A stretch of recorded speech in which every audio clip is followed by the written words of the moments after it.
and the millions watching around the world. Ladies and gentlemen, let's get ready to rumble! Yeah. What's up? It's our boy Coach Malachi Williams in the building. We back. True Media Today USA Boxing. We are back. We back up in here, man. We're gonna have a good show. They're gonna be a good one. They're gonna be a good one. I can promise you that. All right, cool. Yeah, we Gucci. Everything good. I want to make sure we sounding on point. Let me make sure we sound good today. Hold on, guys. Let me make sure we sound good today. Make sure we all right. All right, I think we on point. Yeah, we're gonna have a good one, man. I'm very aware of the oh man, someone as a matter of fact, let me do this. I don't know if you guys seen my the interview I did. I did like a little 10-minute interview with Joe Goosen. You know what I mean? So I want to share that with you guys right quick before we get into the show. Yeah, man, and shout out to Steve Kim. Steve Kim is the one that made that happen. Tim Goosen and Butter McGirt, both of those interviews. As a matter of fact, hold on, let me go here, man. You know, let's give everybody that's here right now a round of applause, and we're going to get into this show.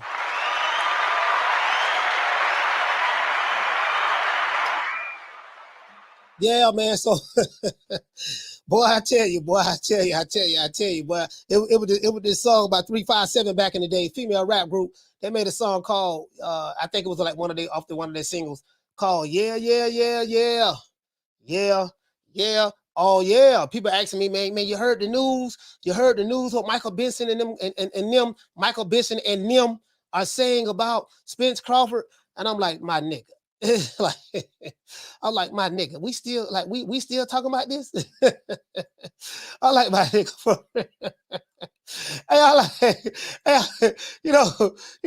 I'm just saying me. I'm just saying for me, I'm done. You get what I'm saying? I'm just saying for me, I'm like my nigga, for real.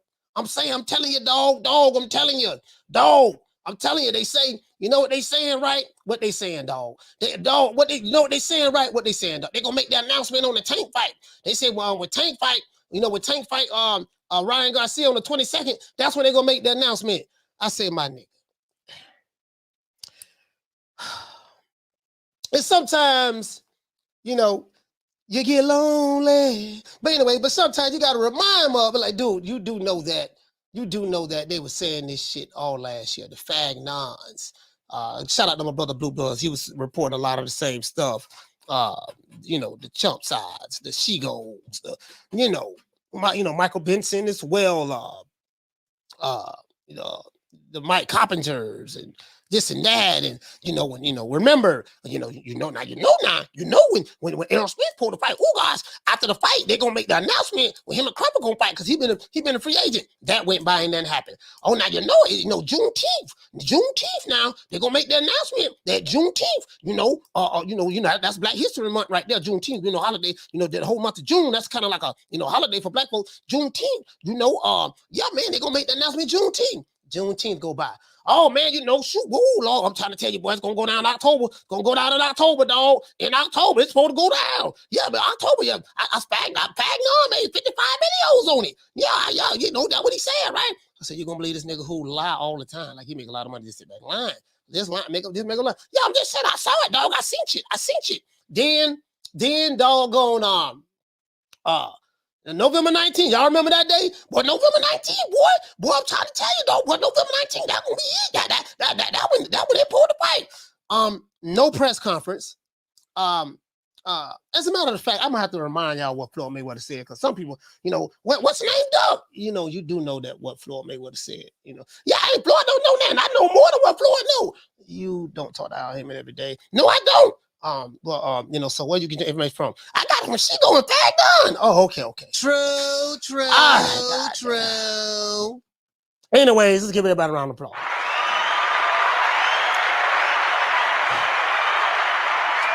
Let's go ahead. Let's go ahead and get into the show. You know what I mean? Now, before we start the show, we got to say thanks to our Lord and Savior. I got that PBC contract right here. We got to say thanks to our Lord and Savior. Shout out to my dog, Six Figure Johnny. Al. Hey. Well, I guess I got to be like everybody else and St. Al Heyman. I can quit my job now, baby. 6 figures, baby. You feel me? I'm about to But a name. Do you have a name? Oh, nah, I ain't got no name, you know. Name them names, man. They know who they is. Name them names, please. The names need to be named. They know who they is. The Mexican monster. Man, hey, shout out to Swad Jones, man. Shout out to Swad Jones. Shout out to Green Eyes P.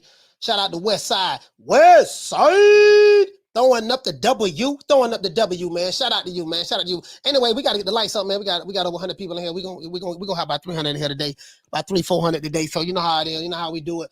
Hey, yeah, look here, man. We gotta get the lights up, man. As a matter of fact, you know, if you're a sap sucker, you know, if you're a troll, want to come try to troll right now, you know, I ain't gonna let nobody blow my high right now. Feeling kind of good right now. You can see it in my eyes.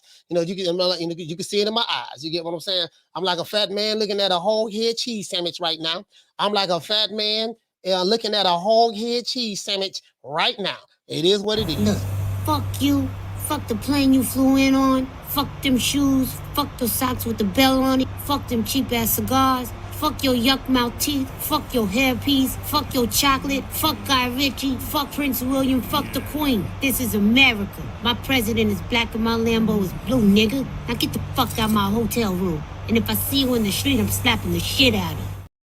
Yeah, man, it is what it is. Shout out to David Frazier, man. David Frazier, what's going on? Track man, what's happening, man? Jesus, what the link read? Anyway, let's get into the show. Oh, yeah, that's another thing I got to pull up, too, because I did a poll. Y'all check out my new video I did drop Joe Goosen. Check out my new Joe Goosen video. Also, man, you know, if you want to become a member, please click the link in order to become a member. And also, in order to buy the merch, don't forget to hit the Green Eyes P. Gonna drop the link. You can click the link into the description. Go to my website, CoachMalachi.com. CoachMalachi.com is how you'll be able to purchase the merch as well. Go to CoachMalachi.com. Anyways, let's go. Let's go ahead and make this happen, man. Make it crack a like. See, can we make this crack a like right quick, man? Now. Question I have for you guys is this. This is a good question. This is a really, really good question. Is the Tank versus Ryan Garcia fight a better fight? Is Tank versus Ryan a better fight than Haney versus Lomachenko? Which one do you think is going to be the better fight? Now, I'm not trying to pit all 4 fighters against each other. I'm not doing that. You know what I mean? But what I'm saying is, which one, just your guys, just your opinion. Which one you think is going to be the better fight and why? And why? You get what I'm saying? I need to hear something other than I don't like Devin Haney because he's trying to dress like Tank, look like Tank, be like Tank. You know what I mean? We don't win that road. Hey, shout out to my dog, Casino Like Prayer. Man, the nigga trying to be like Tank. That's what I'm saying, Coach. He wearing khakis and got grills just like Tank. Casino, you do know that in California they do wear khakis, and he's from the Bay. The Bay, you know, they do wear grills and stuff like that. Now, he ain't from the Bay. He from Vegas, Coach. He from Vegas. True. Coach, he from Vegas. He try. See, Coach, he got you fooled. He even got you. He got you fooled, Coach. He from Vegas. They don't dress like that in Vegas. I don't want to get started on them too, please. Not today. Now, you know, with the upcoming Tank versus Ryan Garcia fight looming, you know, and the Haney versus Lomachenko fight happening next month, you know, in May, really next month, May 20th, pretty much 4 weeks after the Ryan and Tank fight. You know what I mean? Some boxing fans are wondering which fight is the better fight between the two. Haney versus Loma is for undisputed. And that's a fight that has more significance out of the two, right? Tank versus Ryan Garcia is looked upon, you know, amongst our boxing fans, is looked upon more as a money grab type fight. You know what I mean? There's no bet on the line. They fighting at a weight that doesn't exist. So, you know, 136-pound catch weight, yada, yada, yada, blah, squaze. And Joe, I asked Joe Goosen about that. He didn't seem to have an issue with it. Actually, Joe Goosen said in that interview that I did drop the link that, you know, Tank is a fairly small guy and Ryan Garcia is a big fighter. You know, what Ryan Garcia is just as big as some welterweights. So, you know, that's the way he described it. You get what I'm saying? So he said Ryan is a tall, big kid and he's only going to grow. More than likely, he's growing now, and more than likely he may end up in some of the same weight division that Oscar De La Hoya ended up in, going to welterweight and maybe even junior middleweight. You get what I'm saying? Now, Haney versus Loma is for undisputed, guys. And you know, so that is what it is. And taking Ryan is just pretty much a money thing. You get what I'm saying? Now, taking Ryan seems to appeal more to casuals. You know what I mean? I'm not saying there's no boxing fans like hardcore want to see the fight, because we just, you know, the hardcore fans just want to see some good fights. That's all. I think that's all we care about. You get what I'm saying? To be honest with you, I'm not tripping on where you're from. You know, how many baby mamas you got, who your cousin is, what your auntie look like. Shout out to Ruben Allen, dropping that $2 super chat cash out. He say the whole Alphabet Boys are reporting Spence versus Bud. Yeah. I already saw that. I saw that. Yeah. Well, no, you know what? No, I didn't see that. I didn't see, because I don't watch those guys. I didn't see that, but they're saying it, you know, they got it off Twitter and stuff like that. It is what it is. Anyways, taking Ryan seems to appear to more casuals. It is what it is, so we'll see what's up. Shout out to Shad. Dropping that quarter of a bam dub on your boy. Hey, Leroy! Super chat received. Playtime's over, boy. He said in the words of Joe Biden, he said if you don't, what's the better? I don't know what you mean by that. If you don't, what's the better fight? You ain't black. Okay. I guess I don't know what you mean, but I got what you're saying though. Yeah, you get what I'm saying though, man. So it is what it is, you know. Now what Biden said, if you don't vote for me, you ain't black. He told them, nigga, you won't vote for me, you ain't black. And boy, I be there. But I get what you're trying to say. Down from the bar, there's a platform stage. People pimping, sharp as razor blades. Man, I already know he saying, Coach, just according to sources, Spence. As a matter of fact, I can pull that up right quick. You know, I can pull that up right quick. So, same yo-yo. Listen, they're not even using a different string. It's the same yo-yo, same string. I say, man, God, come on, man. The same yo-yo, same string. You know what I mean? So it is what it is, man. My thing is this here. I believe it when I see them at a press conference. That's what I told Mr. Crawford. Terrence Crawford. That's what I told the brother. I say, man, when I was there in March, was it March? No, I was in Omaha in February. I said, man, I believe that when I see both y'all on stage. That's it.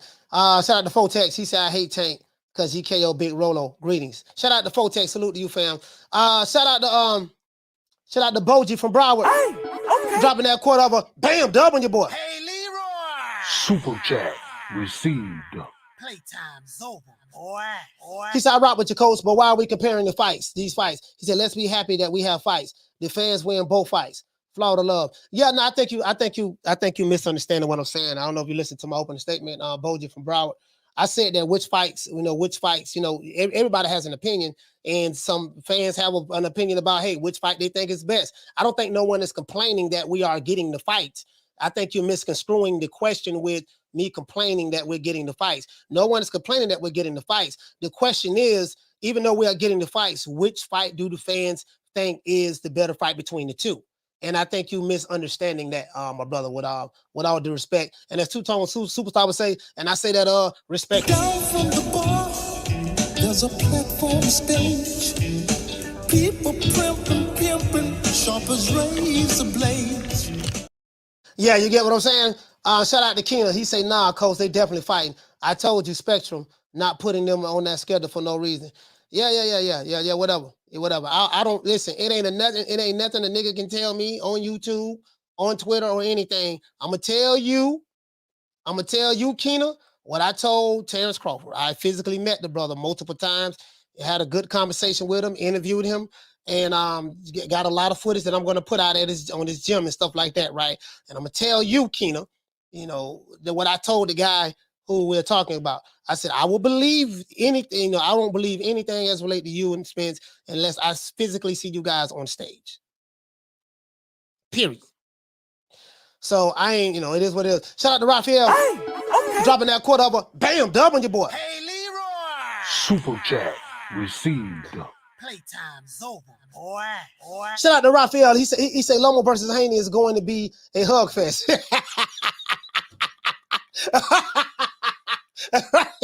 He said, he said, at least we get to see someone get stopped. Garcia and Tank versus Ryan fighting by opinion. Okay, he said it's gonna be a hug, man. He said, Down from the bar, there's a platform stage. People primping, pimping, sharp as razor blades. anyway, shout out to Yarmus, man. Shout out to Yarmus. Hey, shout out to my brother, man. My brother from Broward, man. Salute to you, fam. But Boji from Broward. Salute to you, fam. I got you. Hey, anyway, I'm gonna just do this for the heck of it. You know what I mean? Just for the heck of it. I ain't know. You know what I mean? Because I was like, man, I don't want to turn this show into Casper the Friendly Ghost. I don't want to. I'm gonna tell you what I mean by that. What I mean by Casper the Friendly Ghost. Let's see. I'll go ahead and oh boy. All right, let's see. I'll put the old pop on y'all right quick. All right. Y'all want to go down this rabbit hole again, huh? Want to go down this rabbit hole? Okay. All right. Down this rabbit hole. All right. Okay, here we goes. All right, here we go. All right, let's do this. Let's do this, Cletus. Let's do this, Cletus. All right, now, yeah, he said, Coach, look at Crawford's Twitter. I did look at his Twitter. We're gonna pull that up too. Shout out to Big Heck. Big Heck, man, where you been at, man? Heck, man, I ain't seen you, dog. Well, I ain't seen you in a minute, dog. What's up, fam? Heck, Big Heck, man. Big Heck been with me since the beginning too, man. Shout out to Big Heck, man. What's going on, fam? Hey, for dropping that quarter over. Bam, dubbing your boy. Hey, Leroy. Super chat. Yeah, I ain't seen my dog Big Heck, man, since 72, man. Boy. Big Heck, boy, Big Heck, I ain't seen you since 72, man. You know what I mean? I know you were Big Pimpin'. I heard you were Big Pimpin' in Guadalajara. I heard you were Big Pimpin' in Guadalajara, man. That's what I heard. That's what they say. That's what they say, Big Heck. You know what I mean? That's what they say. I don't know how true that is, but anyway, shout out to Big Heck. He say salute. He say salute, coach. He say family. Tank versus Ryan going to be a firefight. Yeah, for sure. You get what I'm saying? Shout out to Big Heck, man. You really Down from the bar, there's a platform stage. People primping, pimping, sharp as razor blades. Shout out to my sister Lisa Bells. Lisa, what's going on, sis? What's going on? Anyway, let's I'm on my Inspector Gadget.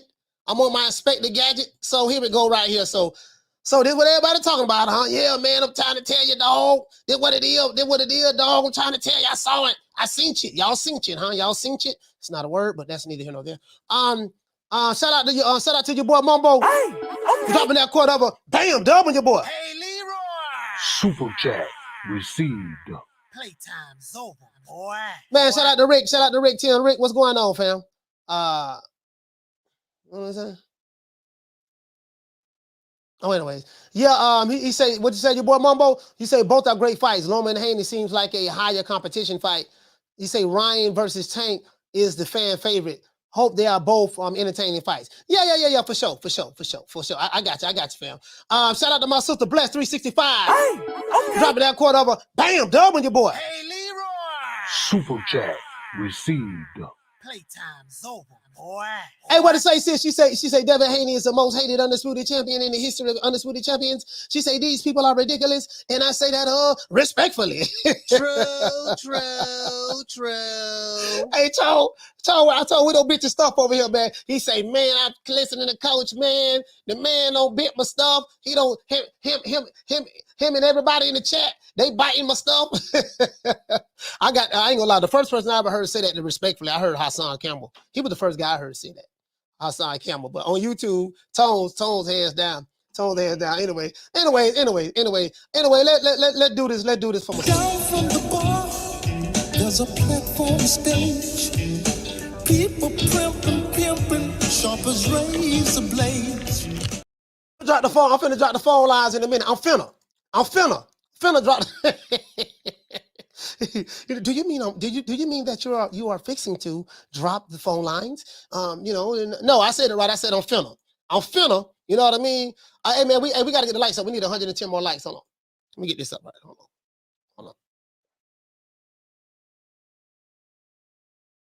Need 110 more likes. Anyway, let's go ahead and do this, man. Let's go ahead and do this, man. Since y'all wanna go down the yellow brick road. Let's go down the yellow brick road. Okay, all right, let's blow this up right here. I think this is Michael Benson's Twitter. All right, now, of course, I don't know if you guys can see it, but I hope you can. It says right here, full report from Ring Magazine, who claimed that Errol Spence versus Terrence Crawford is set for June the 17th. Now let's click right here. Let's go to ring. Let's go to ring. That's what everybody talking about, right? That's what everybody talking about. Let's blow this up. Let's blow this up. That's what they talking about, right? You know, they say everybody and their mama talking about this right now, right? That's what they say, right? Okay, sources. Now I want y'all to look at the first word right here. The first word is sources. Who did it come from? Did it come from Al Haney? No. Did it come from, like I said before, Mr. Money Mayweather? No. Did it come from Booger Ray Leonard? No. Did it come from Sam Watson? No. Who did it come from? It came from sources. True, true, true. All right, here we go. Shout out to Shad. Dropping that quarter over. Bam, doubling your boy. Hey, Leroy. Super chat received. Playtime's over, boy. He said Bill Haney called in an exhibition. I'm gonna call it an exhibition. Okay, I got you. Anyways. What this guy say? Brady 12 say, Coach, the fight finna happen. Believe the people. What people do you want me to believe? You want me to believe the people named sources? Let's go down. Let's go down this yellow brick road. My brother Brady 12 say, Coach, fight finna happen. Believe the people. What people do you want me to believe? The people that said the people named sources? Who is sources, Brady 12? Just asking. I'm just asking. Now let's go to Terrence Crawford's Twitter as well. Let's go to Terrence Crawford. I'm just asking. I ain't the smartest guy in the world, but my GED education tells me that I don't know a group of people named sources. That's all I'm saying. Maybe you know something I don't know. He said, believe the people. What people? The sources people? Okay, all right. Okay, all right. Let me go. Let's go to Terrence Crawford tweet. Because I saw Terrence Crawford tweet as well. Yes, I did. Oh, I did. You knows I did. Shout out to Abdul. Abdul Wakil. He said, you hear Amir Khan failed test in Brooks fight? Yeah, I heard about that. Anyways, let's see sources. Let's go to sources. Let's see. All right, let's go right here. Let's see what's up. Hold on. Sources, huh? All right. These good old sources now. You know these sources now. These sources showing up now. These sources ain't like I think these were the same sources that said that Crawford and Spence was gonna happen in July last year. They will make the announcement. They was gonna make the announcement April after the day that Spence fought Ugas. They was gonna make the announcement then. Those sources. Then those sources moved the goalposts and say, well, it's gonna happen in Juneteenth. Those sources. And then those sources said, oh, well, the fight gonna happen in September. Those sources. Fact Nines and She Goes and the Alphabet Boy. And then those same sources said, oh, the fight got pushed back to October. Those sources. And then, I can go to some YouTube channels to show you a plethora of receipts. These fools made a whole lot of money off of this here.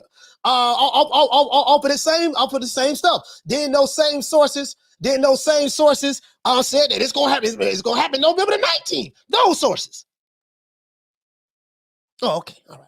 I'm just saying, I'm just an old country boy from Florida. What do I know? Just a country boy from Florida. What do I know? Shout out to my dog D-Style. Shout out to D-Style in the building. Salute to D-Style. Salute, fam. Y'all please go check out my brother D-Style Boxing. Check out D-Style Boxing, man. Please check him out. My brother. You know what I mean? It is what it is, man. D-Style, what's going on, my fam? Shout out to Ifeen 40. Dropping that quarter over. Bam, doubling your boy. Hey, Leroy. Super chat received. Playtime's over, boy. Ifeen, what to say, fam? He said, according to Blue, the name of those sources are the E Spectrum. Okay. Down from the bar, there's a platform stage.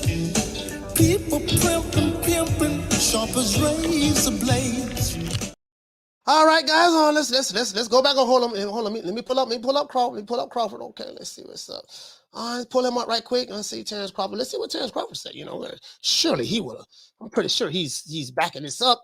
I'm pretty sure he said, yeah, man, yeah, dog, everything going down, dog. It is what it is, yeah, dog. We're gonna make this happen, man. We're gonna make it do what it do. You get what I'm saying?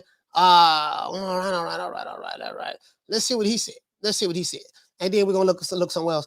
He said according to y'all already read your super chat already. I read your super chat already. All right, let's go over here. Let's go over here. We got to believe the people, right? We got to believe the people. Let's go over here first, though. Let's go over here first. As a matter of fact, let's go to Exhibit A. Exhibit A says right here. Exhibit A says Michael Benson, full report from Ring Magazine, who claim that Errol Spence versus Terrence Crawford is set for June 17th. Now, Michael Benson's not saying this. He said, hey, look, man, I ain't saying that now. Ring Magazine saying this. Now, he said they claim. He said that's what Ring Magazine claim. That's what he said. I listen. I watched the words very carefully. He said, full report from Ring, who claim that Errol. Okay, that's what he said. Okay, all right. Let's go to Ring then. Let's go to Ring. Okay, what does Ring say right here? What is the first word that I see, guys? Sources. Sources. What did this guy say? He said, Kofi, you bring that negative energy. What did he say? He said, if you bring that negative energy, the fight won't happen. Yeah, whatever. Listen, negative energy is needed, sir. You know, you do know that the universe is created in polarity. You have the negative and the positive. The negative and the positive work hand in hand. Just like life and death works hand in hand. But anyways, whatever you say, what's your name? Dave Hennessy? Yeah, man, go have your drink. Man, Mr. Hennessy, go have your drink, my brother. Anyways, sources. The Errol Spence Jr. Terrence Crawford super fight appears set for June the 17th. Where did it come from? It came from sources. Ring Magazine, can you tell me who the sources is? No, I don't know who the sources is. I can't tell you who the sources is, but it came from sources. Okay. All right. Oh, boy, I can go on the same shit all over again. Sources revealed to the Ring that the welterweight super fight between IBF, WBA, WBC titleist Errol Spence and WBO counterpart Terrence Crawford to crown an undisputed champion will finally take place in Las Vegas on June the 17th. It is believed the official announcement will be made at the Gervonta Davis Ryan Garcia fight April the 22nd. Where did we hear this before? True. Now I seem like I heard this story before. I heard this last year. As a matter of fact, we can go back and look at some fights that happened with the PBC. I heard there was going to be an announcement when Errol Spence fought Ugas. We didn't hear an announcement. I heard there was going to be an announcement when Deontay Wilder has fought Robert Helenius. Remember that? We didn't hear an announcement. We heard all of these different things, only to have Floyd Mayweather come out and say, listen, man, don't be believing these stories that you hear from these guys. Floyd said that, hey, man, if you don't hear from me, he said, and I don't mean to throw anybody under the bus, but if you don't hear from me, you stop believing these guys. That's what Floyd Mayweather said. He said, again, I talk to Al Heyman every day.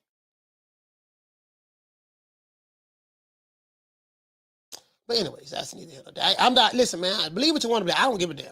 Don't try to convince me of that shit. I'm going to tell you like I told Terrence Crawford. A lot of you guys haven't met him. I met him, and I had a conversation with him, and I interviewed him. And I'm going to tell you like I told him. I don't believe shit until I physically see you and Spence on the stage. When I see that, that's when I see a press conference, that's when I know. But other than that, I am not going to make this show about neither one of them niggas. And I got love for both of them, but it is what it is. Anyways, he said the two have been involved in a long, protracted conversations last year. Okay, so now they're talking about last year. Crawford left Top Rank. He said despite back and forth, Crawford walked away from the deal, fought David Avenizzi. It appears Spence will face unified champ, unified 147-pound titleist, former titleist Keith Thurman, but he had a traffic accident last year in late 2022, so that set everything off. He said Crawford met with Golden Boy and Bernard Hopkins. They took a picture together. He said the WBO name, Alexis Rocha, Crawford's mandatory, which we know that. I told Crawford that's who we're going to be fighting next. He said last year, much of the negotiations played out in public. We know that. So they just restating everything that played out in public. They even went back and said that when Errol Spence fought Mikey Garcia, he beat Sean Porter, Danny Garcia, and your Dennis Ugas. And they saying that he's the number 2 rated welterweight according to Ring and all that. So Crawford, and then they talk about when he turned pro in 2008. So all this stuff right here. But the meat and potatoes of all of this is this. Sources revealed to the Ring that the welterweight super fight between Spence and Crawford for Undisputed will finally take place in Vegas, June 17th. And it said that it is believed that the official announcement will be made at the Gervonta Davis Garcia fight. Let's go over here and see what Terrence Crawford said. Terrence Crawford, he said that it is April Fool's. That's what Terrence Crawford said. He said it is April Fool's. Let's see what the people talk about. He said, "You smell that? It smells like PUSSY." This guy's mad at Crawford. Okay, this guy right here got mad and he slammed the headphones down. He got upset like a Buffalo Bills coach. All right. This guy right here, let's see what they're talking about. This guy right here says, Terrence Crawford, he said retards everywhere. Okay. This guy right here said, you almost 40. Spence trying to age you out. It's now or never. All right. This guy right here said that Crawford is a duck. He has a duck head on his head.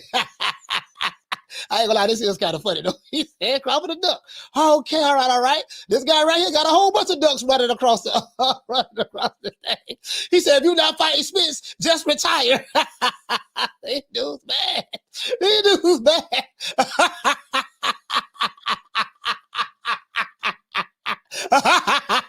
Well, 30 ain't hot, boy.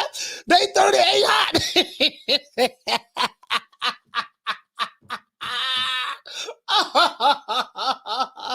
So let me get this straight. They not mad at the guy who put the report out there and said that Reed magazine, that Crawford didn't put it out there, Spence didn't put it out there, Floyd Mayweather didn't put it out there, nobody from the PBC put it out there. So Reed magazine said sources. They mad at Crawford for something that he literally had nothing to do with it.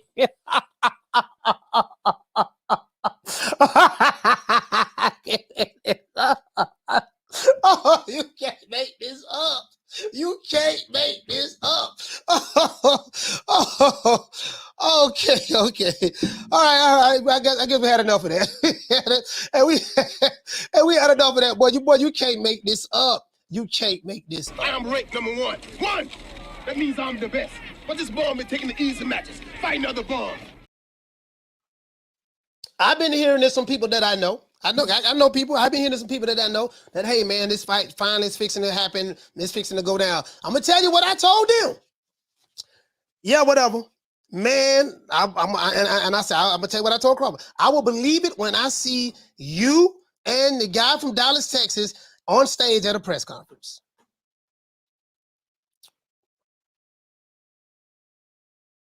Because I've heard this before. It's gotta be Stockholm syndrome at some point. You get what I'm saying? Shout out to Jamie. He said, Coach, when I see him in the ring, then we have a fight. What did he say? He said, Coach, sources say Floyd will fight Ellaby. All right, anyway, listen. Okay, now that I'm past that, I'm past that. I'm not finna be talking about these two. Talking about I ain't talking about no fantasy matches until I see something other than that. That's it, man. Anyways, let's look at this poll. Because I did a poll, right? I did a poll. Yes, I did. I did a poll. And on this poll, when I say poll, I'm not talking about a stripper poll. I did a poll, right? And on this poll, let me see. I want to drop the phone. Let me drop the phone lines. But before I drop the phone lines, I want to show you guys what's in the poll. All right, we need 84 more likes.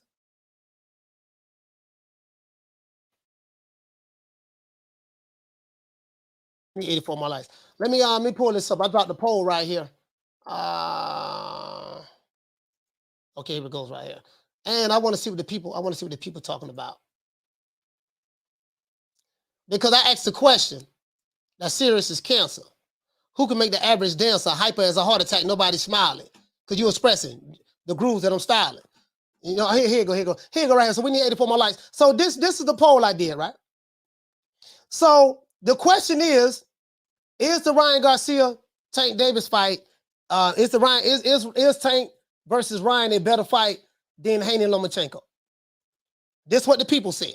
The people say right here, Coach then said, this is the people. If you can see right here, guys, 374 people participated so far in this poll.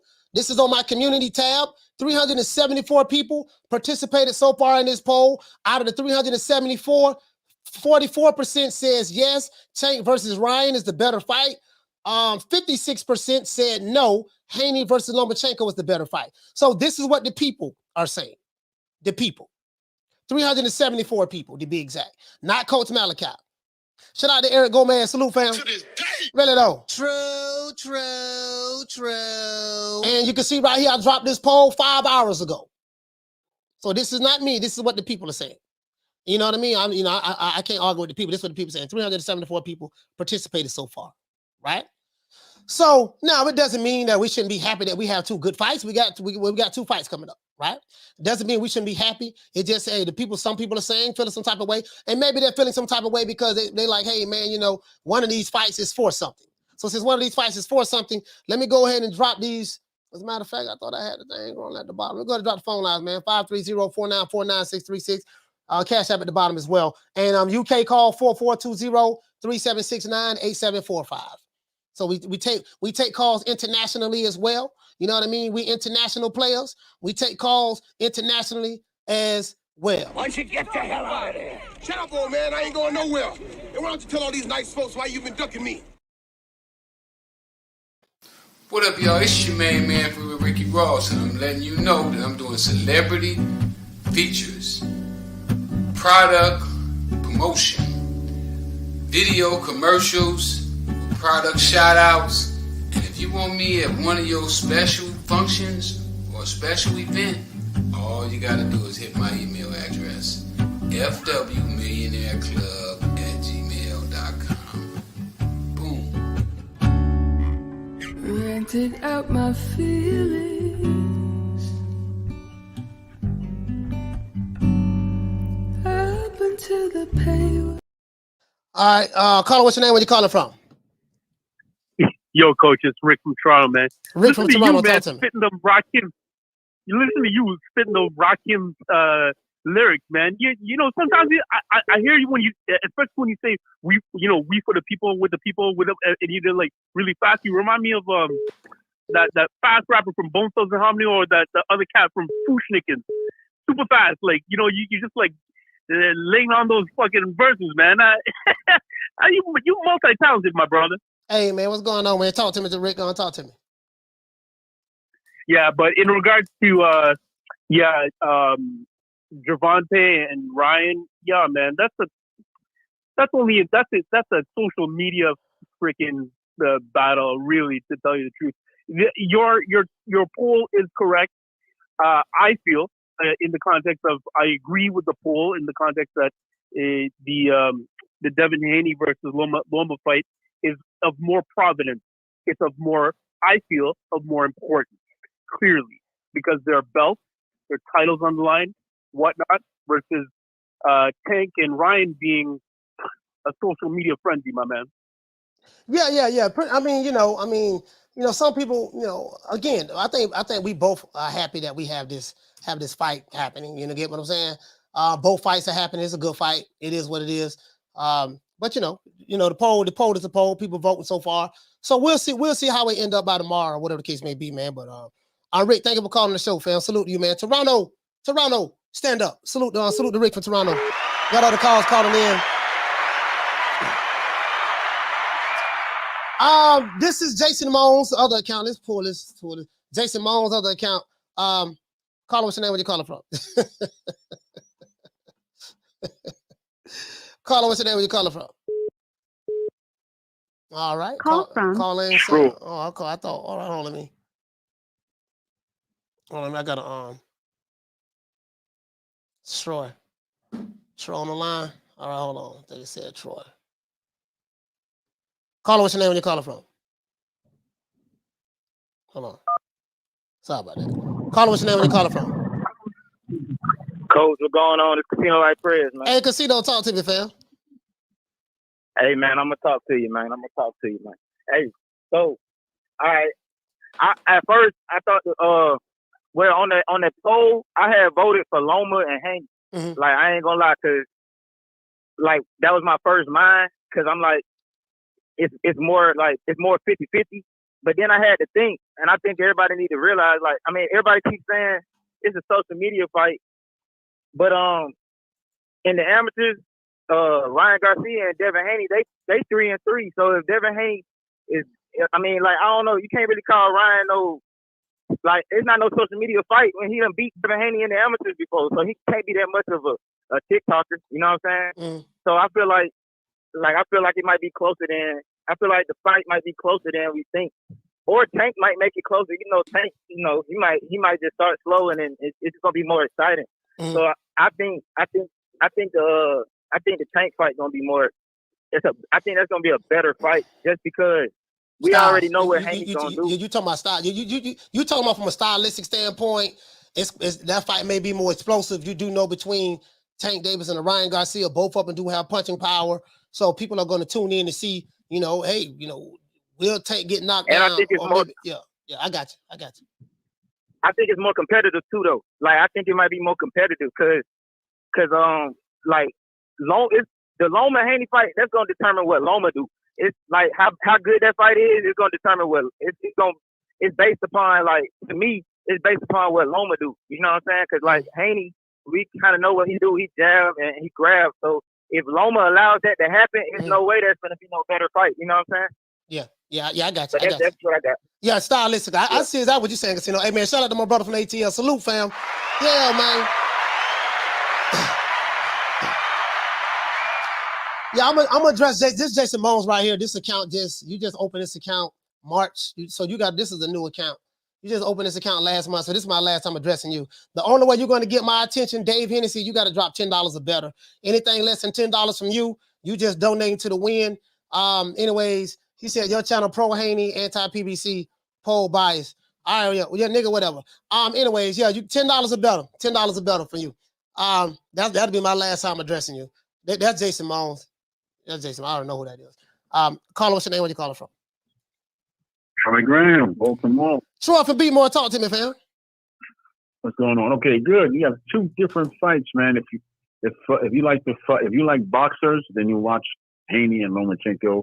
If you into the punching power and knowing that there's possibly going to be a knockout, then you're definitely going to tune in for Tank and Ryan. Yeah. So to me, most fans are going to gravitate to where they know that someone's going to get knocked out, which is Tank and Ryan over here. You know, so yeah. And Coach, I feel the same way you do about Crawford and Spence. Yeah. Right? I could care less. I could care less. You know, the thrill is gone, baby. The thrill is gone away, baby. I could care less. Yeah, no, I didn't. Tomorrow. Yeah, no, I didn't say I didn't care. I never said that. Oh, I said. I'm sorry. That's just me being cynical. Yeah. I said that I don't believe anything until I physically see them on stage. That's what I told Crawford. I said, unless I see y'all on stage, I don't believe none of this shit. You know what I mean? So I don't believe anything until the first bell rings and they start throwing punches. All right, well, that's just the way I look at it. That's cool. But that's fine. Peace out, man. Keep on doing what you do. And God bless you, man. God bless you. Shout out to Troy from Beatmore. Salute, fam.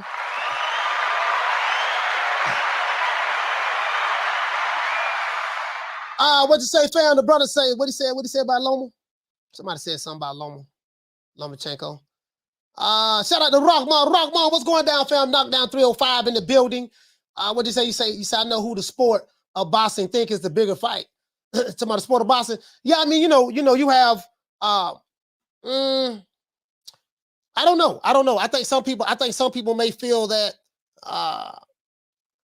I think that some people feel like from a stylistic standpoint, how does Devin Haney win this fight? A lot of people may want to see him go forward. We got to put that. If I'm Devin Haney, I study what Teofimo Lopez did because he can replicate that.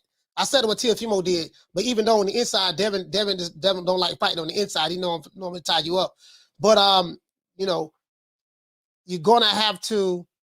I don't know. I think what it is. Some people just feel that, man, stylistically, this fight gonna be a snooze fest. Loma ain't gonna really be able to get on the inside.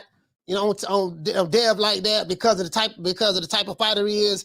He understands distance and range very well. He likes to measure you with the jab, with the stick. He'll put that stick out there to gauge the distance, and you know what I mean. So I'm very, very intrigued about both fights. The first with Tank Ryan, I kind of got in my mind how it's going to go down already. You get what I'm saying? Like, I might be the only one that's tripping, but I honestly believe that it ain't no guarantee Devin Haney gonna beat Lomachenko. Like Lomachenko may beat him. You get what I'm saying? It ain't like Lomachenko no scrub, So I'm just, I'm the only guy that I think I'm not saying that Devin gonna lose, but I'm like, ain't no guarantee he gonna win. I can't say Lomachenko gonna lose that fight. Now, even though I'm picking Devin to beat Lomachenko, I'm picking him to beat Lomachenko, but when I sit back and think about it, I'm like, man, you know what, man? It seems like everybody writing Lomachenko off. I know he's 35, but Crawford 35 as well. And I'm like, man, I don't know, man. This dude here, man, might, you get what I'm saying? Like he coming to fight. Like Loma coming to fight. You know what I mean? And if and depending on what style that Devin Haney come with, because this is Devin Haney's last fight under the top ranked contract.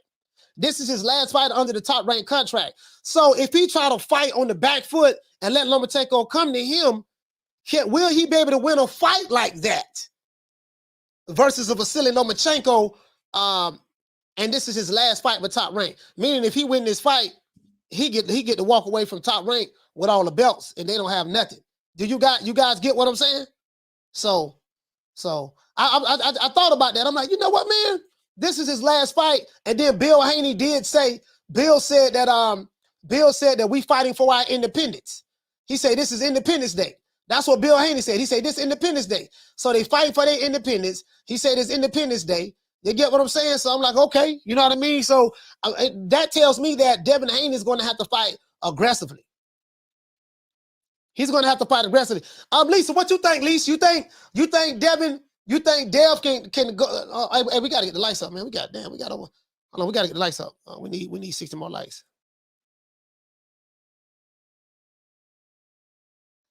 Like that's what I'm thinking. So some rando, he said Haney fighting for his freedom. Hey, well, listen. Hey, so rando, he gonna be free. It's not like he gonna be stuck there. Regardless of what, he got one fight. So unless, hey, shout out to Two-Tone, the Superstar Salute fam. Unless it's a fight to where if he lose, he get the rematch. I don't know. Does he have a rematch? I wonder, does he have a rematch clause in there? I'm pretty sure he do. Shout out to Damon Bennett. He said, I like Loma for the stoppage. Oh, okay. You like Loma for the stoppage? Shout out to Rick. Rick, what'd he say? Shout out to Damien. What'd you say, Rick? What'd you say? I totally give Loma his due. He just slowed a little bit, but he's still relevant and can fight. I see what you're saying. You say, Dale better bring it and play it safe like he usually do. He said, but not allow Loma to drag him into a slugfest. You know what though? Hey, shout out to Gertz, shout out to Jams, shout out to my sister Lisa Bells. What'd you say? You say Devin? What'd you say, Lisa? You say Devin is going to have to jab Loma's head off? Yeah. I think, hey, Lisa, you know what? I think he's gonna have to fight Lomachenko the way he fought George Kambosos in that second fight. I think that he's going to have to fight Lomachenko like the way he fought George Kambosos in the second fight. That's what I think. You know what I mean? Because again, I remember something that Bill said in the interview with Marcos Villegas. He said this is Independence Day. We're fighting for our independence. He said we're fighting for our independence. You get what I'm saying? And you know, and I'm listening to Devin Haney, and he was like, "Yeah, man, I don't want y'all to say that Lomachenko is old. You know, rank him up there with Ali. Y'all say he better than Ali. You know, rank him on your pound for pound list higher than me. Do all of that. Like listen, like Devin Haney, bro. He looked like he kind of teed off, dog. Devin looked like he kind of teed off, bro. Like he honestly felt like he ain't getting no respect. I'm gonna tell you why. Because they asked him in that interview, they said that, do you think that, Marcos Vegas asked him, he said, it seems that you don't get the kind of respect, that other guys seem to get in the sport of boxing. He said, do you think that, if you beat Lomachenko, you will earn the respect and get the respect from a lot of the people who don't believe in you? He said, yes, absolutely. Absolutely. I feel that once I beat Lomachenko, so I'm thinking in my mind, I'm thinking Devin Haney understands this is going to be the most important fight of my life. I got to beat this dude. I'm going to beat this dude because this dude ducked me. Cause this what Bill saying. Y'all been ducking and dodging. Bill said in the interview, he said, y'all been ducking and dodging. You know what I mean? You've been ducking and dodging. We were trying to fight you in 72. You ran in 1980. You know what I mean? You've been ducking and dodging. And now you finally finna get this whooping. This what Bill Haney said. Get the hell out of there. Shut up, old man. I ain't going nowhere. And why don't you tell all these nice folks why you've been ducking me?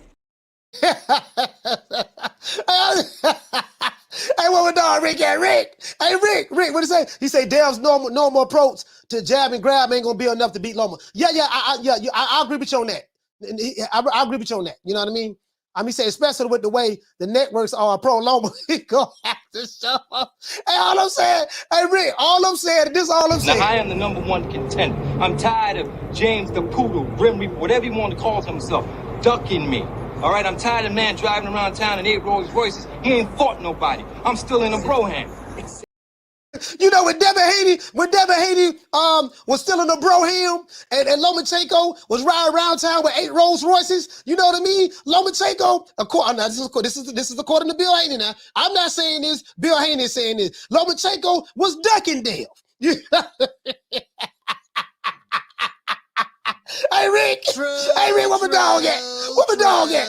Hey, hold on. Where my dog at? Get out while you can.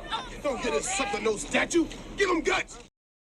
Hey, where my dog? Where my dog at? Rick.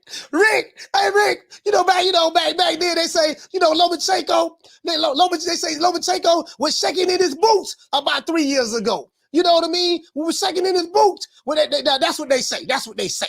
You know what I mean? So sources say, well, I'm gonna make these niggas 30 hot, boy. Hey, sources say, they say that when Dev was the #1 contender, Keita, that was my dog, Keita. He said, I don't even think Devin can win a decision against Loma. He'll have to stop him. No, I don't think he had to stop him, but he can't fight. I feel he gotta fight Lomachenko. If it's any close swing rounds, if it's too many swing rounds, Keena, yeah. He can't have no swing. And he's gonna have to win these rounds clearly and decisively. You get what I'm saying? So it is what it is. Hey, what you say, Rick? Rick say, facts. Oh my God. He said they said that. And boy.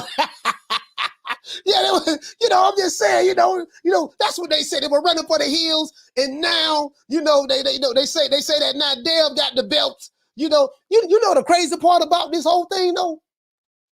The crazy part about this entire thing with Lomachenko, Devin Haney, remember with Teofimo Lopez as well. This one, Teofimo was at 135.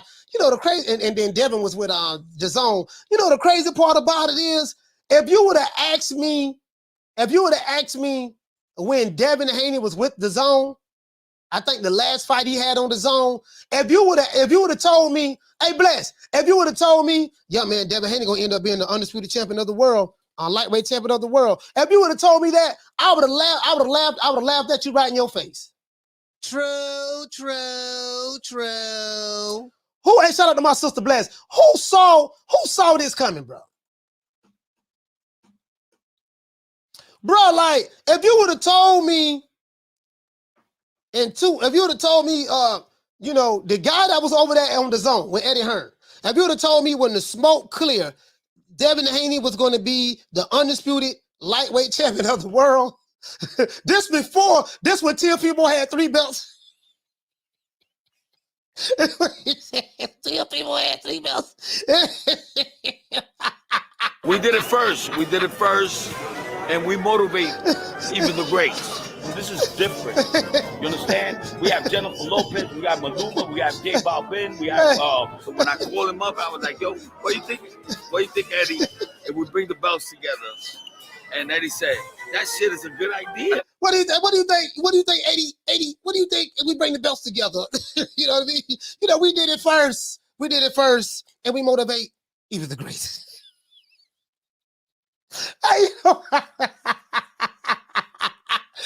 The crazy part about it. This so funny. I was watching this interview, dog. This is a true story. I was at school. I was at the school picking my kids up, right? I'm watching this interview, bro. Until I don't know. It just popped up on my time feed, my timeline. Teofimo Lopez when he was being interviewed by Marcos Villegas, and you know what he said? He said, "Look, in 2018, he said Alexander Usyk became undisputed cruiserweight champion. He said years later, guess what? Who became undisputed?" And so the guy said, Marcos Villegas said, Josh Taylor became undisputed. He said, yeah. He said, who else? He said, well, he said it was Josh Taylor, but Josh Taylor dropped his belts And then he went to naming all the people who became undisputed. This is like, you know, and then T. Diddy say, yes, but I'm the one set that off.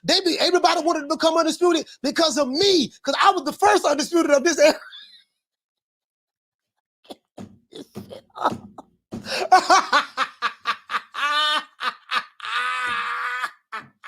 What? Hey, bro. Listen, I just saw that video today, bro. Man, that video had me crying. I was crying, bro. He was passionate about it too. Hey, he said it with his chest too. He said it with his chest. He was like, yeah, nigga, I was the first one that was undisputed. I'm telling you, all these dudes that's undisputed now, they my sons. They my sons.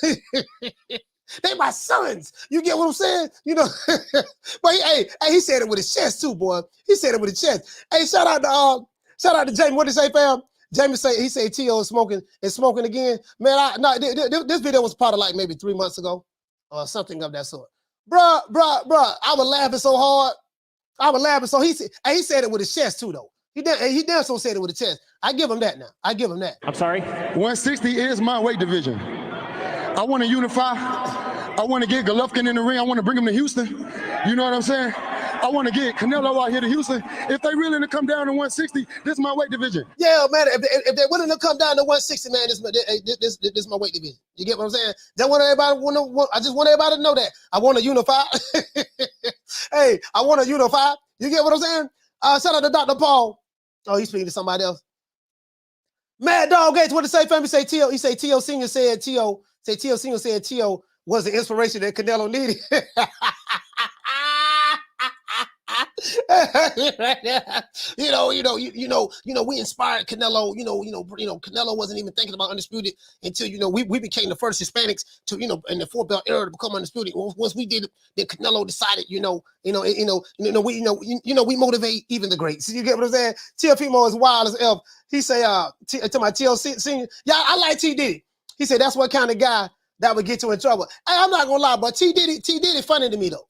T Diddy is funny to me. You know what I mean? Like, he's a very, very funny guy. Like T Diddy is a very, very funny guy. Me personally, I believe he'll do good in comedy. Don't ever forget, when I found you was strung out on coke. When I found you was like a big house, contemplating about killing yourself. So don't you ever forget who brought you to Big Time Box. I drugged you back. I brought you back. I provided food and put food on your table for your family to eat. And I'm doing it for the second time. So don't you ever forget that. You get what I'm saying? You get what I'm saying? So, hey, Rick say Maul been gone so long, 160 probably a struggle for him now. Yeah, hey, Rick, check this out. And remember what we was talking about yesterday about the inactivity of a lot of fighters? See, the reason why that a lot of these guys are ballooned up in weight because they're hardly fighting. They're not active. And apparently just going to the gym sparring or just training in the gym is not good enough to keep their weight from ballooning up. So, they don't fight enough. You fight once a year, once every 18 months. You get what I'm saying? These dudes harder to fight. So in between fights, you get what I'm saying? Well, I ain't finna be going to the gym. I ain't got no fight coming up. A lot of these dudes, most of these fighters, if they don't have a fight coming up, they don't even go to the gym. Some of them, they don't really train like that. They don't have a fight coming up. So then you have some dudes that are gym rats. You got some guys that are gym rats. They're just gonna be there. They're gonna be in the gym. They're not gonna keep their weight too far off. Like, bro, like this is a true story. When I was in Omaha, bro, when I met Crawford, that dude was about 155 pounds, maybe a little less. But he about 155, somewhere up in there. Because I grabbed him. You know what I mean? We saw each other, we gave each other some dap and embrace. And bro, like that dude, bro, he had to be about 100, like literally. You get what I'm saying? I don't think he was 160. I don't think he was 160. You know what I mean? But yeah, bro. So I asked him. He said he don't keep his weight. He don't let his weight balloon. He don't let his weight balloon up. And he was in there training. He wasn't sparring. Not gonna lie, but he was in there training, doing the pad work. Hitting the punching bag. Working with other kids in there. You know what I mean? Showing them how to do certain things. You get what I'm saying? Like literally, bro. Shout out to then some dudes let their weight balloon up. Some dudes let their weight balloon up in between fights. Remember, Rick, a lot of these guys A lot of these dudes like Jamal Charlo, he'll let his weight get up to like 200 pounds. You can see it in his face. He a tall dude, you know what I mean? But you can see it in his face looking all fat and stuff. Then you got to cut 40 pounds, a little less than that, a little more in order to get down to the weight that you fight at. You get what I'm saying? Shout out to Mr. Otto Boxing. Hey, okay. Dropping that quarter of a damn dub on your boy. Hey, Leroy. Super chat received. Playtime's over, boy. He said, Coach, he said, why Boo Boo didn't pull up at the Plant Benavidez press conference like he did Canelo? I don't know, man. Maybe he's with the PBC now. He's with the PBC now, so you know he probably don't even have to pull up because according to what Benavidez Senior said, he said that when they re-signed the contract, they re-signed the new 3-fight deal with the PBC. He said when we re-signed our deal, our contract, he said that we had 3 fighters that we was already fighting that we have on contract. He said it was Caleb Plant. He said Demetrius Andrade, and he said David Morrell. And he said maybe potentially it could be, Jamal Charlo. So if that's the case, there's no need for him to pull up at a press conference like he did Canelo, because 1, he's on the same side as the PBC, and 2, according to Jose Senior, that he's already, Benavidez finna fight is one of the guys he's going to fight next. You get what I'm saying? So down from the bar, there's a platform stage. People pimping, sharp as razor blades. Yeah, man. And what it say, witness the hoax. You say Andrade Charlo get a witness protection pass. Who gave on Charlo a witness protection pass? Oh, you must be talking about other people. What you say, Edward? You say I like Benavidez mentality. Yeah. I like Benavidez mentality. I do. You know what I mean? Young dude, you young. You wanna, when you young, you want to get the wreck. You want to get some wreck. He said, coach training. Just stay in shape, and training for a real fight is harder. Yeah.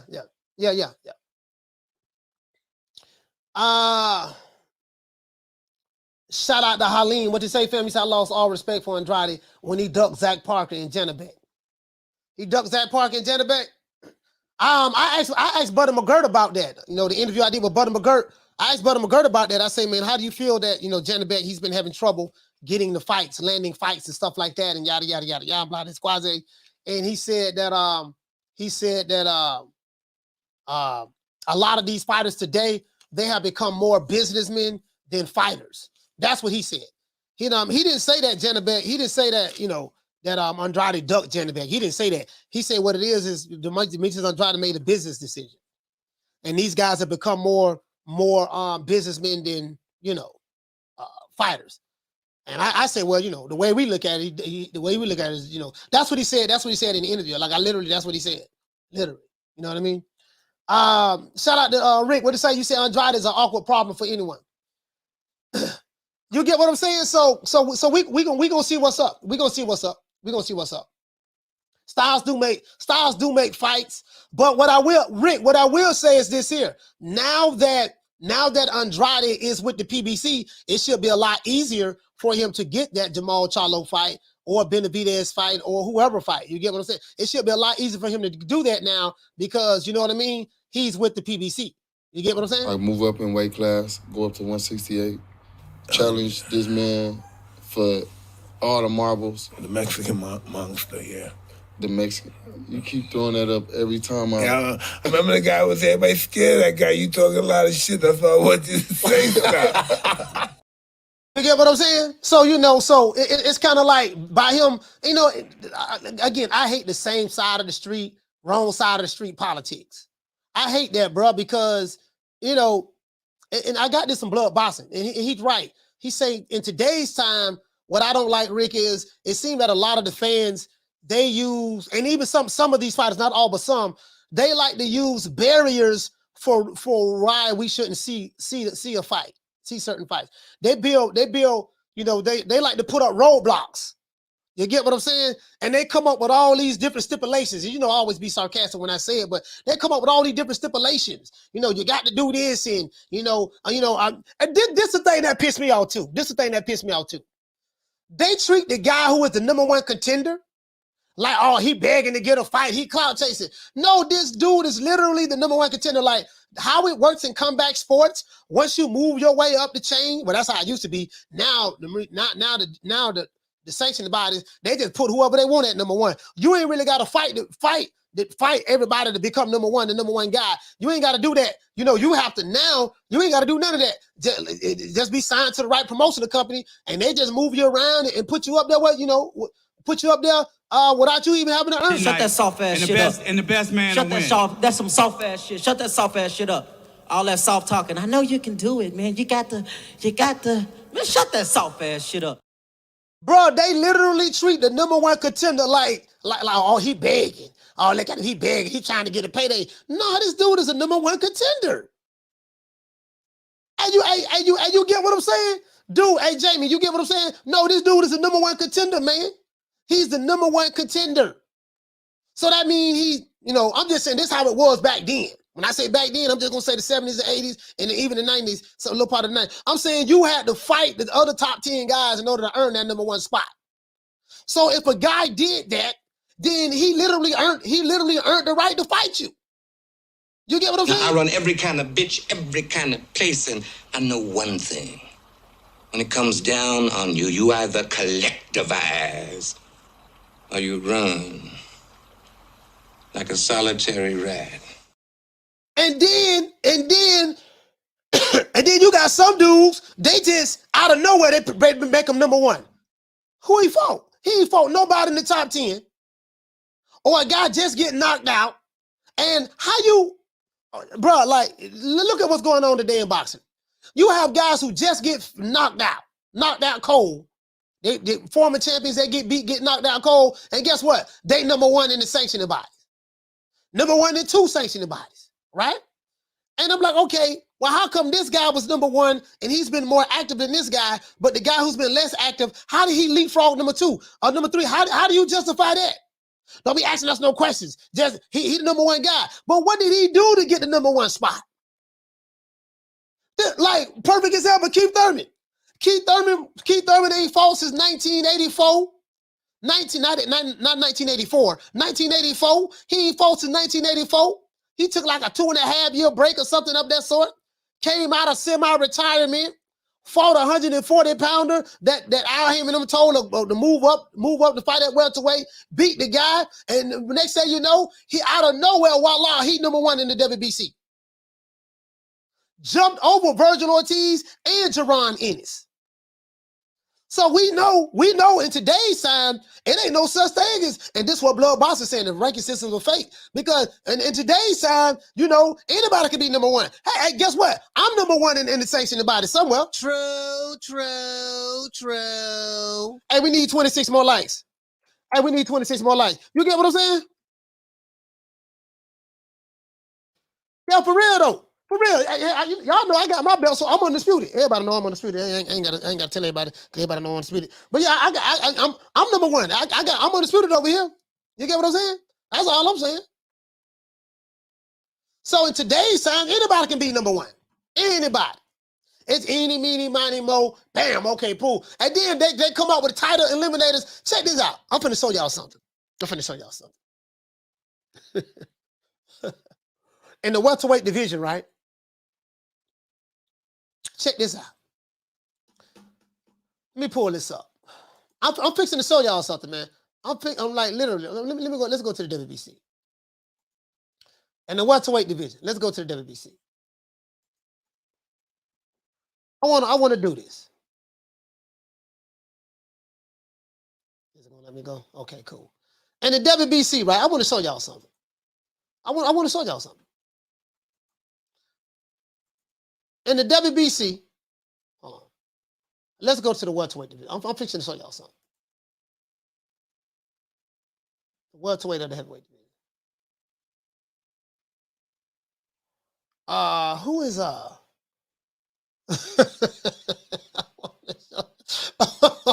who is he? Who is he? Hey, who is Ugas rumored to be fighting, guys? Who is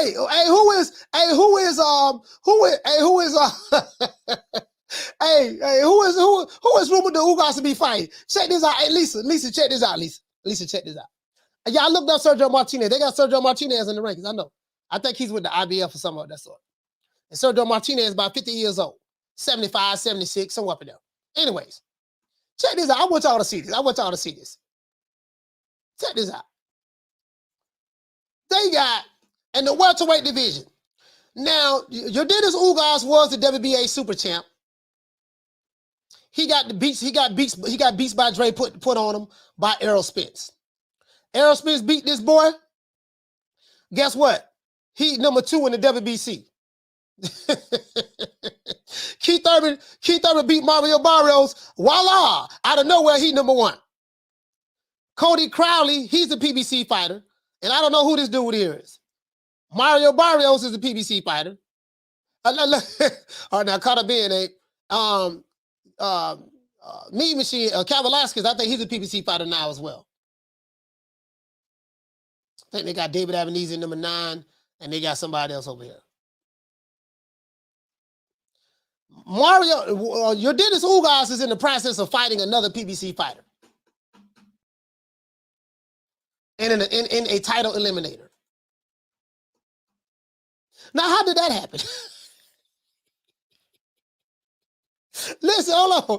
Let's pull up the WBA. How did that happen? Oh, I'm like, okay, well, wait a minute. He just got his ribs broke, jaw broke. Like Errol Spence broke every bone in that man's body. But somehow he's number 2 in the WBC. He got beats by Dre put on him. Let's go over here to the welterweight division in WBA. He got beats by Dre put on him. Okay, the WBA, they got Virgil Ortiz. Check this out. They got Keith Thurman right here, number 2 in the WBA. Yordenis Ugas right here too. He number 4. Okay. Keith Thurman. Off of Mario Barrios win. Let's go to the WB. Let's see what the WBO got. Oh, listen, all these sanctioned bodies, bro. I mean, the flim-flam, the tomfoolery. The tomfoolery is bro, I'm trying to tell you, bro. Month we're gonna do February right there. Cause I don't want to do anything. I'm trying to tell you, bro, like the flim-flam. And let's look at that lightweight division. Let's look at the lightweight division too. Let's check that lightweight division out.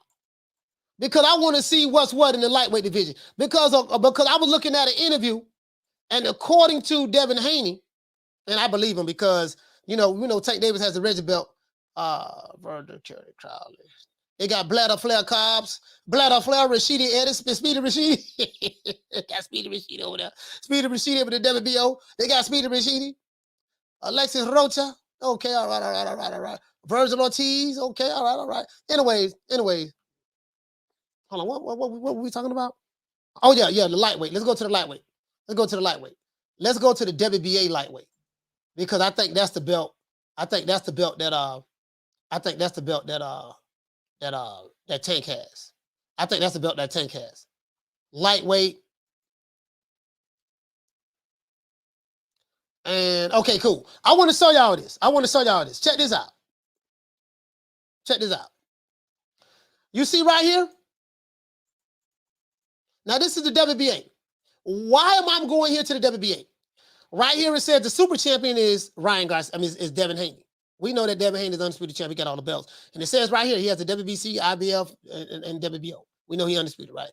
It says that, but the super champion is Devin Haney, and the Reggie belt champion is Gervonta Davis. He's the WBA champ. Now, he can fight Devin Haney anytime he wants to, from what I've learned. Because by Tank being the WBA regular champ, he can challenge. It's like having an interim belt. He can challenge. He can activate a mandatory and say, "Hey, look, I'm the number 1 contender. I'm ranked number 1. That means I'm the best. But this ball keep taking the easy matches, fighting other balls. So he has an opportunity to say, "Look, man, I want to fight this dude. Whatever he wants to." And this is no cap. Like, he literally can do that.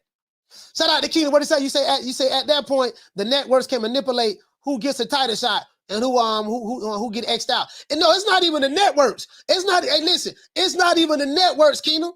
The networks don't really get involved in that. The networks don't. The networks don't get involved in that. It's the promotional companies. So, but you get what I'm saying though? Like right here, and Tank, listen, and Tank won the title back in 2019. So Tank has had this Reggie belt for what, December of this year. It's going to be 4 years. It's going to be 4 years, right? And at any point in time, you know what I mean, he can challenge whoever the super champion is. I don't know, anytime he wants to, right? So, where am I going at with this? I was listening to an interview that Devin Haney gave, and he did say that, you know, with Tank says everything, but when we gonna fight? They say I'm trying to look like him, this and that. You know, no, he didn't say that. He said, they say I'm pillow fist, I ain't got no punching power. They beat me up in sparring and all that stuff there. He said, okay, but when we gonna fight? And that's what he said now. Hey, listen, that's what he said now. He said, yeah. He said they say everything, but when we gonna fight? That's what he said now. You know what I mean? So my question is, you know, is there a reason? Is there a reason why?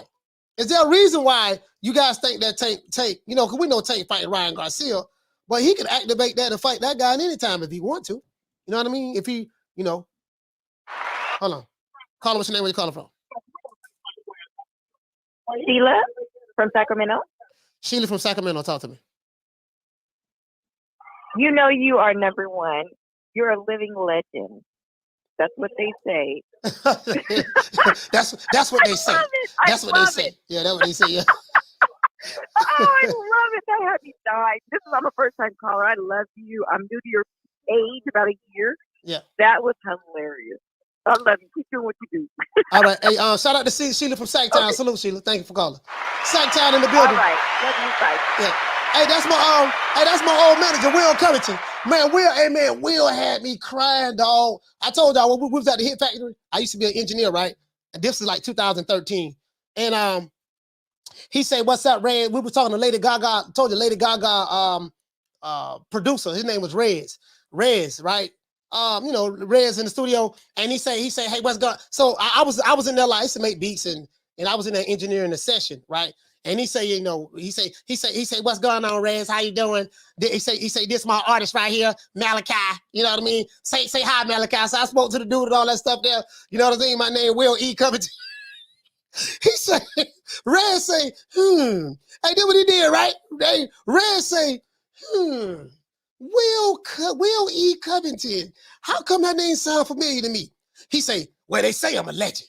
That's what they say. You know what I mean? He say, legend, what you do old school? Oh, I played the drum for Baby K, Gladys Knight and the Pips, the OJs, just to name a few. Carla, what's the name? Where you calling from? What's up, coach? It's your inevitable. D-Block, D-Town, D-City, D-Ville, Baltimore. Hey, D-Block, talk to me, man. What's up, coach? What's up, man? Look like they got you clowning today, coach. They got you clowning, man. Hey, man, they say I'm a legend. Now, that's what they say. Hell yeah, you're a legend. He's holding on to love. You're holding on, coach. You're going to be all right. You're going to make it big soon. You're going to be on ESPN Plus. All right. I'll be the first one to get the app. I'm gonna be on ESPN. I'm gonna be on ESPN. I'm not gonna last long on ESPN. They're gonna fire me quick. I'm gonna be on ESPN. Yeah, no. Hey, as soon as them haters go to talking trash in the comment section, nigga, drop the addy. They're gonna say. So they're gonna say, who got a bigger hairline? Coach Malachi or Stephen A. Smith? Hey, I was like, nigga, drop the addy. Hey, anyway, go ahead. Drop the addy. All right, my bad. So, what's a better fight? Haney versus Lomachenko or Ryan Garcia and Tank Davis? Now, of course, we know the money fight, the big pot fight is with Tank Davis and Ryan Garcia. But we know that the legitimate championships are exactly where it has to be. ESPN, okay? ESPN Plus. Las Vegas. Now I don't know if they even sold out the stadium yet. The venue. I don't know if they even sold out. So with Haney and Lomachenko, the tickets been out for a while, haven't they? No. They just announced that fight last week. So, and I don't know exactly. I don't know exactly when the tickets go on sale. I don't know when they go on sale. I saw somewhere where it said the tickets were on sale already. I mean, maybe it's just me. I don't know. Maybe it's just me. But I can find out. I can find out though. Find out. But like for sure, man. I really do think, because I'm going for Ryan Garcia, because I hate that Lomachenko, one of the greatest fighters of all time. Devin Haney, one of the youngest, greatest champions of all time of our era. I mean, damn, that's gonna be a tough fight, coach. I mean, man, what I got to lose? I ain't got nothing to lose, because at the end of the day, I'm a winner. We all win in boxing. But with Ryan Garcia and Tank Davis, shit, I feel bad for all those Baltimore people. They got to get those tattoos right after the fight on their forehead. You know what I mean? I feel bad for all y'all suckers, man. Because y'all suckers, man. Y'all betting on the wrong man. But guess what? My guy gonna knock his ass out. I don't care. Baltimore, you hear that? Hey, man. Hey, B-Town. I'm gonna call you B-Town. Big head. Big town. All right? Hey. Tank Davis gonna get his ass whooped. Okay? Ryan Garcia is gonna land a crispy, good old left hook right on that salty ass chin he got. Never been tested by a legitimate top dog of the weight class. And I can't wait, coach. When you start crying, when Baltimore start crying, hallelujah, I can't believe it, man. Sunday, I'm going to go to church and thank God. What you think about that? Hey, man, you know what? I don't know, man. In Ryan Garcia, I've been hearing some crazy things about him, but you know what I'm thinking about? What if all of the things that we've been hearing about Ryan Garcia showing up at the gym only 3 days a week for sparring, and he's training at home? That's the rumor that's out there on the internet and stuff like that. What are the things that we have been hearing? You know, what if that's just a smoke screen?